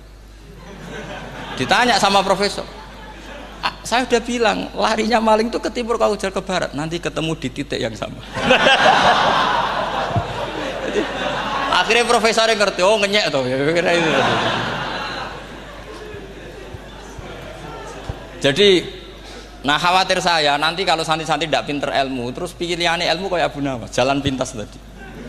Karena belajar falak jelimet, belajar faraid apa jelimet, ada aul, ada roh, terus semua ada masalah yang ruwet-ruwet terus akhirnya mau olah bicara. Ini musibah, inna lillahi wa inna ilaihi raji'un. Itu tidak boleh. Quran tidak mengajarkan itu. Quran tetap mengajarkan ilmu meskipun ada nilai seninya. Ya tadi nilai seni tadi misalnya Allah mencontohkan daraba wa masalah rajulan fihi syuraka. Terus kedua uniknya Quran itu begini. Setelah dipikir itu nyata-nyata lebih detail. Misalnya begini. Ketika Allah mencontohkan ba'udah itu nyamuk. Itu orang-orang kafir itu bilang gini, "Ya Muhammad, Tuhan Anda kehilangan stok ilmiah. Sehingga contoh itu enggak yang dahsyat tapi sekedar nyamuk. Wong nyamuk kok digawe contoh. Mbok ya contoh itu dinosaurus, tak jerapah, tak apalah yang keren itu. Mosok contoh apa? Nyamuk. Terus Allah menjelaskan innallaha la yastahi ayyadriban apa? Matsalam ma. Contoh apa saja? Apa saja itu ditafsiri ba'udatan fama fawqaha. Entah itu nyamuk, fama fawqaha atau yang di atasnya nyamuk. Maksudnya di atasnya itu fil killah atau fisighor atau yang di atas nyamuk. Yang lebih kecil ketimbang nyamuk. Sekarang saya contohkan kata Rasulullah, contoh yang kecil saja. Enggak usah bikin nyawa, enggak usah, itu terlalu mustahil. Seorang pemahat patung, terus kamu pesen, "Pak, aku gaekno patung gajah." Mesti muni sanggup. Tak muni, "Pak, gaekno patung gajah ukurannya ya semestinya gajah." Oke. Tapi "Pak, aku gaekno patung nyamuk, ukurannya ya sak nyamuk." Kira-kira sanggup apa enggak? Artinya ketika Allah gawe nyamuk itu lebih sulit ketimbang gawe gajah apa lebih mudah? Lebih sulit. Karena nyamuk yang sudah kecil, dia punya alat kelamin terus seberapa juga. Alat kelaminnya juga tetap harus ada lubangnya terus seberapa juga. Temen saya malah ada yang cangkem elek bilang gini, lalu ya punya kuman, kumannya seberapa? Nah ini pentingnya ngaji akal. Kamu jangan hanya bilang, wow dinosaurus, jerapah, seru nyamuk. Nah karena orang sudah ada itibar dengan nyamuk, didatangkanlah nyamuk banyak. Sebenarnya nyamuk banyak itu mergo mangkel, gak diperhatikan itu. Makanya terus. Lah ini saya tahadus binemat, istri saya itu sering protes. Istri saya kalau manggil saya Gus karena orang Jawa Timur itu sama-sama jagongan itu, saya itu tidak pati sering digigit, namun ya digigit tidak sesering sampean, itu jelas. Terus saya tanya, Gus punya doa apa, kenapa tidak pati begitu digigit nyamuk? Saya bilang karena saya sudah tahu hikmahnya nyamuk, jadi harusnya dia sudah tidak nyerang saya, kata saya itu. Makanya ini ijazah, agak mandi salah sampean gitu. Karena tadi logika yang terbangun gitu. Kalau Allah bikin gajah, melubangi belalai gajah itu masih masuk akal. Bahkan saat kita bikin patung masih bisa. Tapi kata tadi nyamuk itu sudah kecil, harus punya usus, harus punya alat kelamin, harus punya telur. Telurnya juga detail lagi. Ini disebut innallaha la yastahyi ayyadriba mathalam ma ba'udah. Sehingga ba'udah di mata ahli tafsir, di mata ulama ini contoh yang luar biasa. Tapi di mata orang-orang yang nggak seneng mikir, kok terima nyamuk itu. Makanya saya minta kangkang di sini bisa makan itu harus syukur. Makan itu luar biasa. Saya itu sering nyontohkan di Jogja. Saya punya temen sakit, kalau nggak ada obat dari Belanda itu mati. Kalau ini nggak dapat obat bagus dari Belanda atau dari Jerman itu meninggal. Berapa bulan lagi matinya? 3 bulan. Kalau nggak sampai dapat obat mati 3 bulan. Oh masih mandi obat yang di Jogja, apa itu makan atau minum? Kalau orang tidak minum, tidak sampai 3 bulan sudah mati. Boleh orang itu mikir seperti itu. Tapi kita ini kalau obat dari Jerman, dari Belanda itu hebat. Kalau tidak kita mati sebulan lagi, 3 bulan lagi. Allah bikin obat pada kita tiap hari, yaitu kita bisa makan, bisa minum. Itu kalau sekali nggak makan 5 hari bisa mati sama. Tapi kita karena ngakan itu hal yang biasa, nak duit-duit iso utang, terus dianggap biasa. Ini kalau ulama masalah besar. Punya otak seburuk itu masalah besar bagi ulama. Sehingga Allah tidak malu ketika ngendikan kulu wasrobu, tidak malu karena makan ini urgen, sangat penting. Dan Allah tidak malu meskipun Quran itu temanya kelas tinggi, biasa Allah mengatakan jong kowe kulu min thayyibati maruzaqnakum, kamu makanlah. Karena minum obat itu kebutuhan kita ketika sakit. Tapi kalau makan adalah kebutuhan kita sihatan wasukman, saat sakit maupun saat sehat. Nah, kalau Anda dengan kualitas ini, ketika Allah membicarakan makanan itu Anda akan respect sama Allah karena memang ini urgen betul. Tapi kalau Anda cara berpikir gini, hanya cari horo ibal ilmu yang aneh, yang seru, kamu baca ayat itu akan menjadi biasa-biasa saja. Dan itu masalah bagi mahabbah Anda pada Al-Quranul Karim. Ya saya kira demikian. Terus saya pikir tidak etis ya, karena ini Jumat nanti sing biasa itikaf nanti terganggu. Nanti saya ada ke problem ya. Kalau ada tanya jawab ya saya mohon tadi ya, karena ini zaman akhir saya memang butuh sekali. Kenapa saya mau datang? Satu, hormat Kiai Hanan. Dua, saya memang ingin banyak mufassir lagi, jangan hanya lewat baca terjemah kemudian merasa menjadi ahli apa Quran atau ahli tafsir. Itu musibah besar itu masalah besar itu. Ya pokoknya saya mohon lah ya, setidaknya gitu. Misalnya orang kafir, kamu cari saja orang kafir, ternyata ada yang harbi, ada yang dhimmi, ada yang mu'ahad, ada yang mustakman. Lalu dalam tarikh ada kafir Yahudi, kafir Nasrani, kafir ahli kitab. Kalau di fikih ada kafir yang lahum kitabun, ada yang tidak lahum kitabun. Kalau yang lahum kitabun disebut ini kitabiah kholiso, yang tidak itu kan beda-beda di fikih, boleh nikahnya ndak, khilu dhabihatihim atau tidak, itu kan detail sekali. Makanya saya mohon ini latihan detail. Oke, sampean tetap ngaji, sering khatam itu bagus karena mengumpulkan semua ilmu. Tapi sampean harus menganalisis secara apa? Saya dulu ngaji Mbah Mun Muslim ya kilatan. Tapi saya ngapalkan sama Gus Ibab. Gus Ibab putrane Mbah Mun, dulu muridnya Said Muhammad. Saya itu tak pelajari lagi di rumah. Tak analisis lagi setelah besar sampai sekarang karena ya itu beda. Kita selalu Rabbi zidni apa? Ilma. Misalnya begini contoh ya, contoh. Kita mungkin tahu maknanya ayat tertentu itu begini. Misalnya begini. Faqula lahu qawlan layyinal la'allahu yatadzakkaru aw yakhsha. Musa dan Harun, jika kamu datang ke Fir'aun, maka kalau ngomong, kalau dakwah itu qaulal layyinan, dengan dakwah yang halus. Nggih, qaulal layyinan. Ini bagi yang ekstremis harus baca dialek ini. Ini kisah nyata yang diceritakan Habib Zain bin Semit ketika ngarang Al-Manhajus Sawi. Juga diulang-ulang di beberapa kitab. Suatu saat ada ustadz, corong Jawa kemelinti, datang ke Harun Ar-Rasyid. Harun Ar-Rasyid ini Banil Abbas, termasuk zuriyahnya Abdullah bin Abbas. Karena Harun Ar-Rasyid sebagai khalifah tentu salahnya banyak, namanya pejabat pasti salahnya banyak. Meskipun kebaikannya juga banyak, tapi salahnya juga banyak. Kalau kita kan tidak pejabat, salahnya tidak banyak, tapi prestasinya juga tidak banyak. Ya kan, misalnya ada tamu Raja Salman, katanya hormat tamu wajib, kamu kan tidak bisa hormat, karena dia juga tidak mau dihormati kita kan. Nah terus si ustadz tadi datang begini, saya itu masih hafal teksnya, ya Amirul Mukminin, inni nasihun lak, famusyaddidun alaika, fala tajidanna ala nafsika, fi nafsika aliyah syai'an.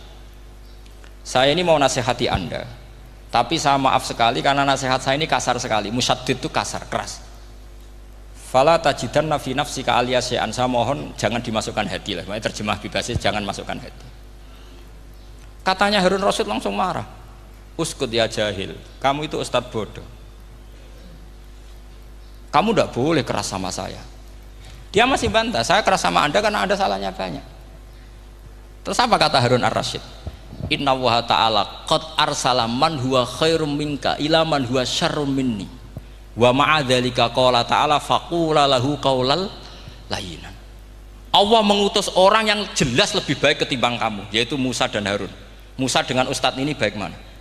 Tidak, sama jawab saja. Baik Nabi Musa kan? Ilaman huwa syarrun minni. Fir'aun dengan Harun Ar-Rasyid buruk mana? Buruk Fir'aun. Itu saja masih dengan etika faqula lahu qaulal layyinan. Musa dan Harun kamu harus sopan. Ndak wae Fir'aun wajib sopan, ndak wae aku ra sopan. Nah ini sudah iktibar dari terjemah netral atau terjemah yang datar bahwa Allah ngutus Musa dan Harun ke Fir'aun dan Musa dan Harun diharuskan qaulal layyinan. Tapi menjadi energi mafhum yang luar biasa. Nak dakwai Fir'aun wae kaulan layinan, apa maneh dakwai podo-podo mukmin. Makanya kata Harun Rasyid, uskut ya jahil. Inna wa ta'ala qad arsala man huwa khairum minka ila man huwa syarrun minni. Wa ma'adzalika qala ta'ala faqula lahu qaulal. Ini rileks saja ya. Memang saya ulang lagi, memang syaratnya itu hafal Quran tadi. Enggak, karena begini, saya berkali-kali berdebat sama orang-orang liberal. Sekarang saya tanya, mereka kan senang sekali ya mengutip ayat la ikraha fiddin, bahwa dalam agama itu tidak perlu pemaksaan. Sebetulnya ayat itu jelas ada terusannya qad tabayyana rusydu minal ghayy. Yang benar tentu begitu jelas, terpisah betul begitu jelas, yang benar ya benar, yang salah ya salah. Sehingga kita tidak perlu memaksa orang, misalnya 2 ditambah 2 itu 4, terus kamu paksa, kalau nggak mengatakan 4 tak penjara, itu tidak perlu. Kalau orang waras pas bilang 2 tambah 2 4, 1 tambah 1 2. Kebenaran la ilaha illallah itu seperti itu, kebenaran yang begitu nyata sehingga tidak butuh dipaksa. Jadi sebetulnya la ikraha fiddin itu konteksnya karena kebenaran benar-benar sudah punya eksistensi yang nyata, untuk diakui itu tidak butuh pemaksaan.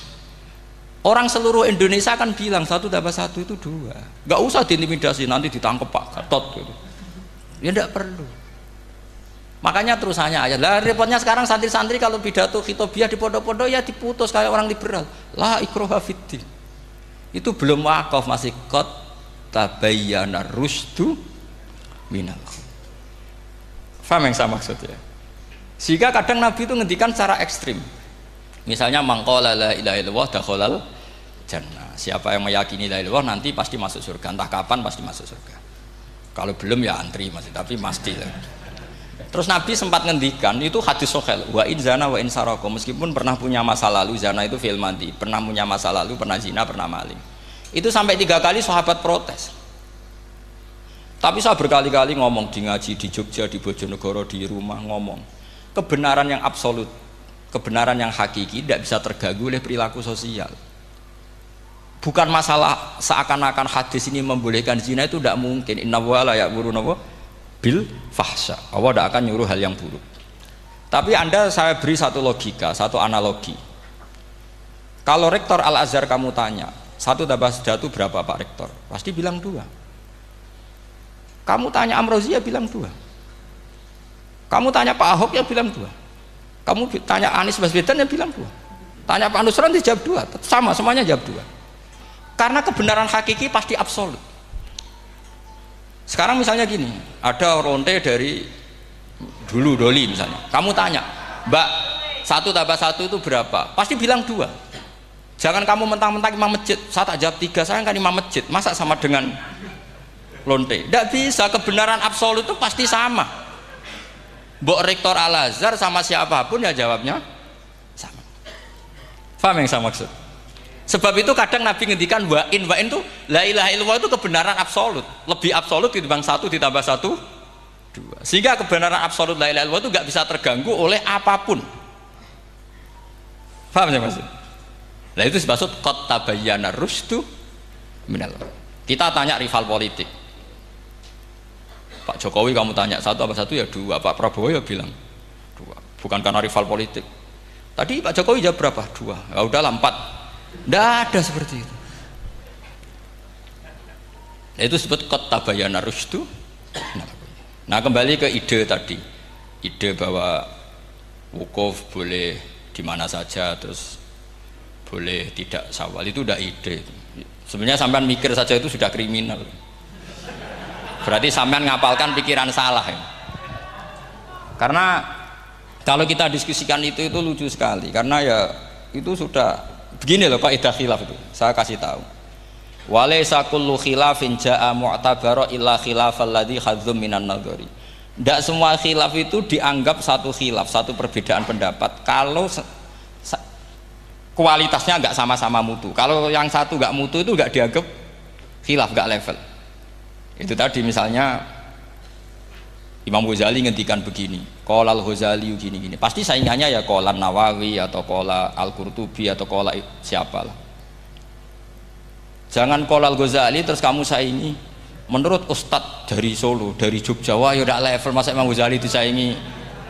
Itu ya, aturannya seperti itu. Ini jelas Rasulullah sendiri yang ngendikan al-hajju arafah, bahwa syarat sahnya haji adalah wukuf, dan Nabi menyebut arafah. Tentu kita tidak pernah memperbandingkan apa yang disabdakan Nabi dengan yang jadi pikiran mereka itu. Kalau mereka alasannya karena orang bergumul di situ, di Mina, di Arafah, gara-gara waktunya sama, titiknya sama, terus terjadi kematian gini. Apa yang nggak wukuf di Arafah itu hidup semua. Itu kan kayak dalilnya orang rokok mari cepat mati, oh sing rokok ya mati. Orang-orang jil juga mati. Orang-orang liberal yang pikirannya katanya ingin menyelamatkan kehidupan juga pada akhirnya mereka mati. Mendingan mati di Arafah, keren di tanah suci. Bodoh usah begitu. Sebenarnya begini loh, mereka itu menjadi salah karena nggak mau ngaji fikih secara serius.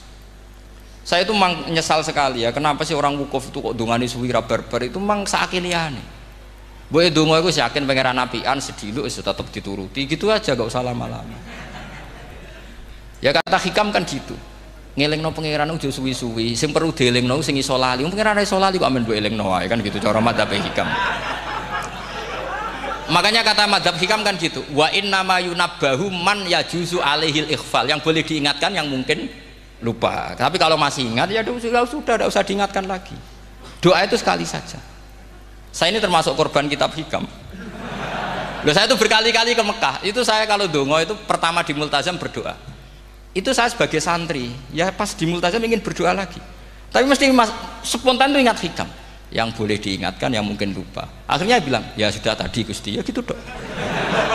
Di putaran ketiga bilang tadi loh Gusti, ya gitu terus. Karena memang saya malu mengingatkan zat yang nggak mungkin lupa. Tapi sampean jangan ikut saya, ini kriminal. Ini termasuk sisi-sisi kriminal ilmu saya. Tapi ilmunya ada, sampean cari di hikam. Wa inna ma yunabbahu man yajuzu alihil ikhfal, yang boleh diingatkan yang berpotensi lupa. Mungkin Anda punya dalih, wah aku dongo mau nunjukno butuh Gus, tapi ra kepen disembadani. Ya alhamdulillah aku yang ngono. Tapi tak pikir makom sampean tidak seperti itu, tetap kepengen disembadani. Lalu pertanyaannya kemudian, Kalau kita ngikuti fikih, sebetulnya nggak perlu menumpuk di Arafah. Sama cari di takrib, di muin, di semua bab fikih. Wukuf di Arafah itu sah dan tidak perlu muksun. Walau mutarodidan, meskipun hanya jalan-jalan. Bahkan di Fathul Muin diberi walau lagi, walau fitolabi abidin. Moro Arafah, golek duit ceblok atau golek apa, ini ya wis sah. Lu andai kan semua melakukan itu mau ngesif muter saja kan selesai kan. Mari terus dodongkrok di situ lama-lama. Iya enggak? Zaman Fathul Mu'in dihentikan walau mutarodidan, lewat tok itu sudah sah. Bahkan walau fitolabi abikan, meskipun tidak punya niat wukuf, pokoknya ke situ ya sudah, nyari-nyari apa. Sing mari menumpuk gara-gara semua itu ingin ideal. Wah, mumpung di Arafah, ngentekno Tegal, ngentekno sawah, wah sudah. Makanya kalau haji itu sama orang yang ngedol Tegal mesti seru, wah itu nangis. Haji be orang alim atau orang KBIH gak iso nangis karena malah badi kan, dia kan nggak pati iso nangis mesti itu. Nah ini kan, nah ini penting saya utarakan. Jadi andikan orang itu ya haji kayak orang-orang alim. Setahu saya orang-orang alim kalau haji ya biasa saja, sekadarnya. Karena ya dia tahu ini masalah karena nanti ganggu yang lain, sekadarnya. Karena kita ini berlebihan. Akhirnya menumpuk di situ. Padahal fikih zaman dulu sudah mengatakan walau mutarodidan fitolabi abikin. Jelas itu takbirnya. Masih ingat atau jangan takbir itu? Harus ingat kalau. Jadi ini kan problem kita lagi-lagi tidak hafal. Kita tidak menguasai ngotok fikih. Saya dulu sinau Fathul Mu'in, makanya Gus Zofur itu cerita. Kita ini hidup, Gus Zofur sering cerita ke saya. Kita ini hidup berkah Gus.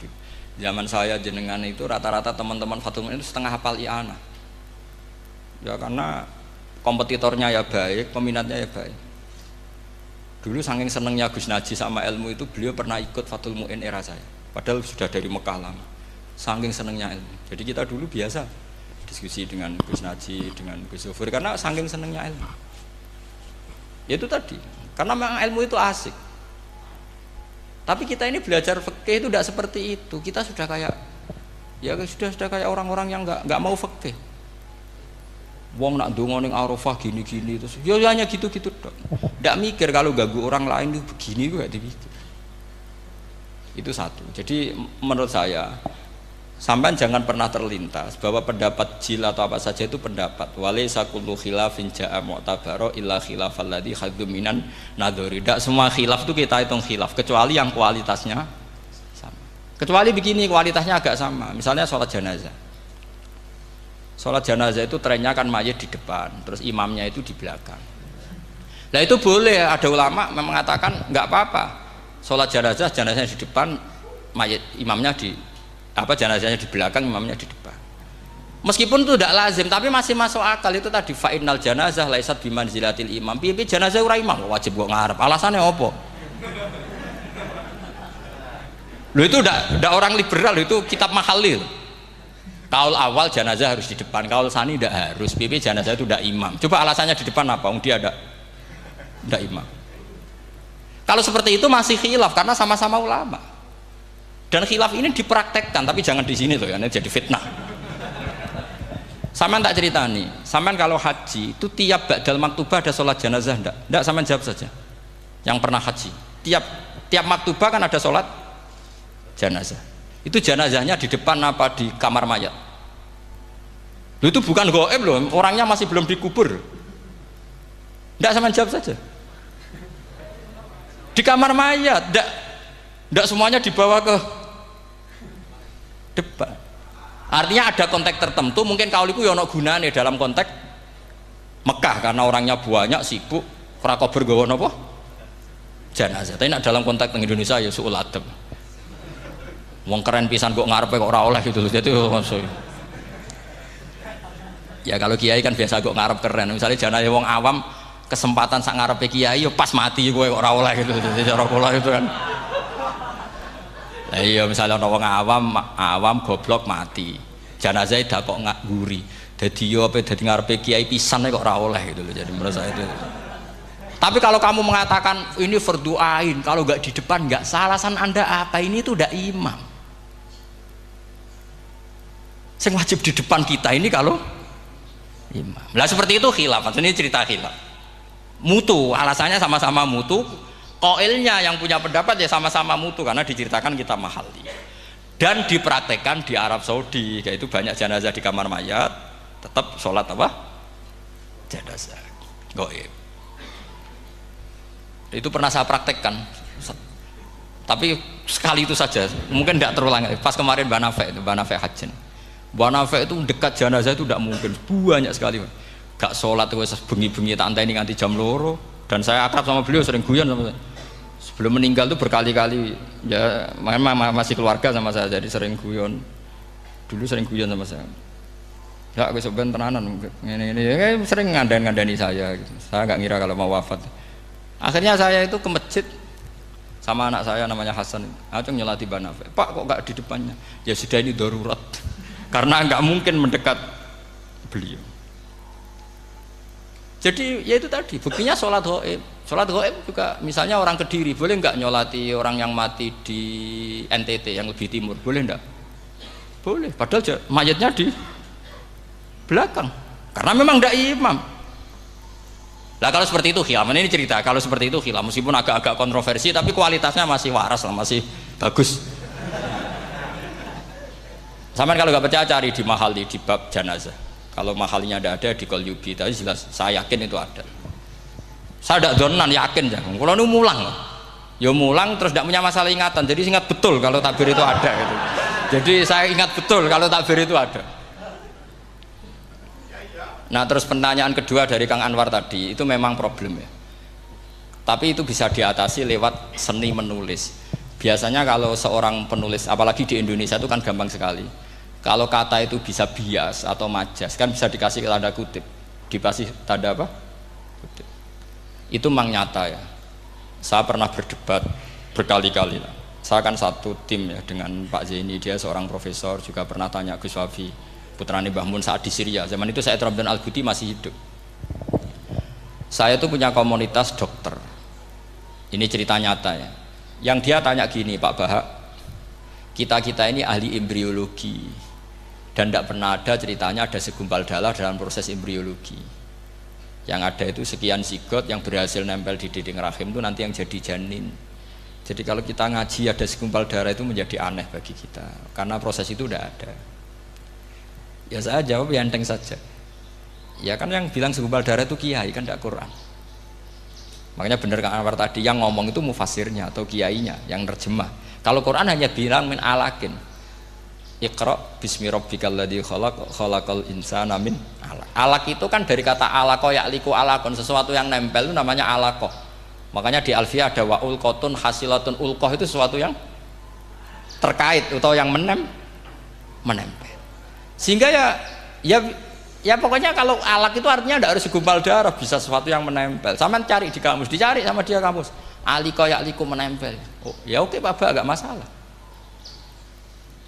Nah, lalu kalau kita memaksakan itu bukti ilmiahnya Quran ya resiko juga, nanti ada penelitian yang berbeda. Makanya kita bisa memanfaatkan tanda kutip kalau lafadz itu majas atau kata itu majas, kalimat itu majas. Atau kita menganalisis secara balaghah min jinsi dzalikat dam. Misalnya begini, saya kalau sedang benci Anda, saya akan bilang kamu itu membawa WC. Wong tak melete gawa WC ngalor ngidul, karena di perut kita memang ada kotoran. Berarti kita ini WC yang melaku ngalor ngidul. Oke, itu saat kita benci manusia. Coba sampean lihat di kitab tasawuf. Faqih fatatakabbar wa anta kanafun minal aknam, kan disebut kamu kok sombong kowe iku WC melaku. Tapi nanti kalau kamu ngaji di alam rohani, kamu disebut laqad khalaqnal insana fi ahsani taqwim. Artinya bisa saja alakin ini benar-benar maknanya segumpal darah. Tapi dalam konteks manusia, jenis kamu adalah jenis segumpal darah, bukan dalam proses embriologi mengalami segumpal darah. Kita masih bisa berkelit, asal kamu ilmunya banyak, hafalaman banyak, tetap bisa berkelit. Problemnya kadang kita tidak punya ilmu. Loh ya ini kisah nyata ya. Jadi kemarin entah tanggal berapa saya lupa, itu kan Kemenak datang ke Yai, ke Mbah Mun, ke Gus Yofur. Di antara usul saya seperti itu. Mbok terjemah Kemenak, kalau yang terkait sain itu dikasih bahasa yang bias, karena nanti kalau tidak bias ini nanti ada penelitian kelihatan Quran dianggap loh ya, dianggap salah. Sebenarnya salah yang terjemah, Atau kita yakin sesuai ilmiah ternyata suatu saat ada penemuan yang berbeda. Kita bisa manfaatkan tadi seni menulis tadi, misalnya tanda kutip atau dipakai kata bias. Ya misalnya begini, contoh paling gampang tadi, misalnya kita bangga misalnya Quran terbukti benar ketika mengatakan baca ala bainahuma barzakha wa hijra mahjura, antara air tawar dan air laut itu ada pemisah. Kita mungkin ya setuju nyari-nyari ayat tentang Big Bang, tentang apa ledakan yang dahsyat. Tapi apapun itu teori itu bisa iya bisa tidak. Nah itu kita bisa manfaatkan tanda kutip. Atau seni pakai lughat. Saya beri contoh seni lughat begini.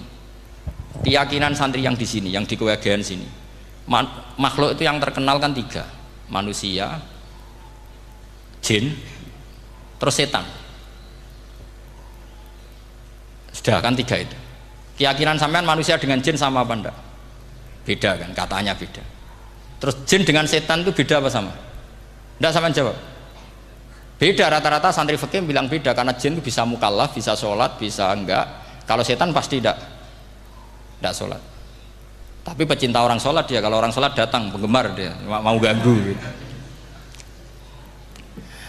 Nah sekarang pertanyaannya gini, lalu ketika para ulama mengatakan jin dan malaikat itu beda, jin dengan setan beda, tapi di Quran itu ada loh ayat fasajadu illa iblis kana minal jinni fafasaqa an amri rabbi. Jelas ayatnya di surat Isra kalau nggak salah tuh, kana minal jin, karena ono sopo iblis iku minal jinni. Padahal tadi Anda yakin iblis dan jin itu tidak sekategori, tapi ayat itu karena minal jin. Caranya gimana? Gampang, sama cari di tafsir Baghawi atau tafsir Ibnu Katsir. Caranya adalah dianalisis secara lughat. Sesuatu yang nggak kelihatan atau yang gelap disebut jannah. Misalnya malam, kata Quran apa? Falamma janna alaihi lailu ra'a kaukaba. Karena malam itu gelap disebut jannah. Orang yang gila karena masturul akli disebut majnun. Karena madatul kalimah sama-sama jin nun nun. Madatul kalimah kan sama kan?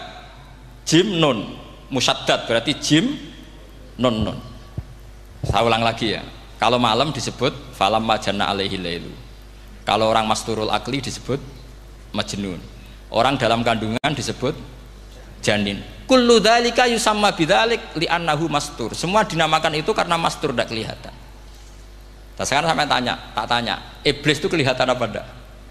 Enggak. Berarti kalau kana ana sapa iblis minal jinni setengah barang sing ora ketok. Kecumanane minal jinni kelompok jin. Nanti kamu masalah dengan kiai Anda meyakini, "Lho jin kok iblis?" Beda. Jin niku iso ngaji. Ya gampang saja. Kalau jin yang sakolen ya jin yang bisa Islam bisa kafir. Tapi kalau kata jin yang dalam ilah iblis, kana minal jinni ay minal masturin. Faham yang saya maksud? Tetap bisa ada solusinya. Makanya ngaji itu jangan hanya Ibnu Katsir. Ibnu Katsir itu beliau hanya menjawab lewat riwayat. Beliau jarang bermain di lafadz. Tapi kalau sampean ngaji kayak tafsir Baghawi, kayak tafsir apa itu, subhanallah, ya Baghawi terus Bedawi, itu nganalisnya sering pakai lafadz dan itu menjadi mudah. Misalnya lagi begini, sholat kita ini ya sholat yang muftatahatun bitakbir, muftatamatun bitaslim. Tapi kita secara lughat jelas as-sholat lughatan ad-du'a. Dan ada lafadz di Quran yang nggak mungkin kita maknani sholat itu dengan makna sholat yang mustalah alaihim tal fuqaha, yaitu di ayat khud min amwalihim shadaqatan tutahhiruhum wa tuzakkihim biha wa sholli alaihim inna sholataka sakanul lahum. Muhammad, kalau ada orang zakat ke kamu, sholli alaihim, kamu harus mensolati mereka. Wong cek urip kok di solati, pasti maknanya sholli ay ut'ulahum, kamu akan. Terus inna sholataka sakanul lahum ay du'auka sakanul lahum, doa kamu membuat mereka tenang. Faham sih kalau maksud? Lagi-lagi kita, kalau Anda janggal secara ilmiah, ya sama seperti misalnya katanya bumi menurut Quran itu diciptakan dalam masa 6 hari, padahal menurut teori Big Bang sekian juta tahun. Lu yaumin itu maknanya tidak harus 24 jam. Kullahinin bisa disebut kullah yaumin. Buktinya ayat yas'aluhu man fis samawati wal ard kulla yaumin huwa fi sya'an. Apa Allah memutus sesuatu nunggu 24 jam? Kullahinin wa kulla waqtin huwa fi sya'an. Makanya di terjemahan UII termasuk saya usul Visitati ayam itu dalam 6 masa. Karena kalau orang bilang hari, asumsinya itu 24 jam kali 6. Itu masih bisa, masih meskipun mungkin seperti itu, tapi ya mungkin tidak. Tapi kita masih bisa bermain kata gini, ku dinetralisir. Yaum maknanya khin. Napa maknanya napa? Khin. Kayak di apa? Yas'aluhu man fis samawati wal ardi kulla yaumin huwa fisa. Kayak di ayat lagi, limanil mulkul yaum. Allah tanya itu ketika di akhirat apa di dunia? Tidak, sama jawab. Di akhirat. Ketika nanti di akhirat Allah tanya, liman iku kedue sopo al mulku te kerajaan al yauma. Limanil mulkul yaum lillahil wahidil. Fa inna fil akhirah laisa hunaka yaumun wala hunaka sa'a wala hunaka misalnya arbaun wa isruna sa'a. Di akhirat tidak ada 24 jam. Istilahnya Allah ya limanil mulkul yaum. Paham sih kalau maksud? Jadi lagi-lagi syaratnya hafal tadi. Nah, jadi artinya lafadz yaum dipakai di Quran berapa kali? Konteksnya apa saja? Ya saya kira demikian. Mungkin kita anggap cekap ya, karena tadi apa? Ini Jumatan terus tak pikir tanya itu ya saya yang tanya itu karena itu tadi. Ya nggak apa-apa kalau masih ada yang tanya, tapi saya pikir ya itu tadilah yang saya utarakan, saya kira cukup. Kalau ingin alim memang syaratnya harus hafal banyak terus. Ya kalau ndak ya itu tadi harus orang sudah ndak ada semua terus tinggal kita yang hidup itu pasti kita alim sendiri itu. Ya pilihannya hanya itu. Tapi kalau ingin kompetisi masih gampang lah. Di Kediri banyak orang alim, di Rembang banyak. Kan bisa cara Imam Bukhari al-luqi wal mu'asyarah bisa sering ketemu lewat ngaji kilatan atau ngaji. Karena kiai banyak. Ada yang kiai fanatik khatam, kilatan. Di sarang ya banyak, kados Gus Said itu ngaji butuh khatam. Khatam itu barokah. Kan pernah mendengar sekian. Ada kiai yang senangannya yang penting faham. Ada kiai yang kebetulan nasibnya baik ya faham ya khatam. Itu ada santri macam-macam, sementing khatam. Ya, ono sing penting faham, ono sing penting ya penting untuk barokah. Terus repot asane. Repot terus. Tapi yang penting itu saya mohon lah. Kalau orang lain tahu Quran lewat terjemah, kita kalau bisa jangan lah. Kita ini ngaji Jalalain, ngaji tafsir Sawi, ngaji macam-macam. Saya itu kalau sinau tafsir itu tak ulang-ulang. Saya itu sampai lupa khatam Jalalain berapa kali itu sampai lupa. Karena itu tadi, setiap saya baca pasti nanti analisisnya beda. Tadi misalnya u'budu rabbakum. Kalau dalam konteks orang kafir jelas wahidu rabbakum karena mereka masih melakukan isyrak. Tapi kalau orang Islam dibilang jong kamu ibadah, dawimu alal ibadah karena sudah Islam. Itu Imam Suyuti tidak konsisten. Enggak konsistennya karena beliau orang alim. Ya Yuhannas kadang ditafsiri ahla Makkah. Memang saat itu konteksnya Makkah. Tapi dalam konteks Islam tentu wama arsalna ka ila ka fatal lidasi basyira wa nadhira. Itu kan ulama. Kalau ingat asbabun nuzul ya Yuhannas jelas ahla Makkah. Tapi kalau ingat umumul Quran nas ya kullan nas, bukan harus ahla apa? Makkah. Makanya ada fi tafsirin qala ahla Makkah, wa fi tafsirin akhar dia bilang ayan nas. Ini yang mengulang-ulang akan paham karena konteksnya apa? Beda. Lagi-lagi ya tadi harus hafal. Ayuhan nas dipakai Quran berapa kali? Konteksnya apa saja? Makanya Ibnu Abbas ketika ditanya bagaimana perbedaan ayat Makkiyah dan Madaniyah, beliau enteng jawab, biasanya kalau surat Makkiyah dimulai ya ayuhan nas karena mereka zaman itu masih kafir belum berstatus mukmin. Kalau di Madinah rata-rata khitab sudah ya ayyuhalladzina amanu karena di Madinah mayoritas sudah mukmin. Tetap memanfaatkan proses dialek dan itu mudah. Memang kalau kita neliti terus mudah. Maknanya mudah itu tidak sulit. Ya memang Nabi begitu. Loh, sampean kalau hafal hadis nanti akan ngomong seperti saya.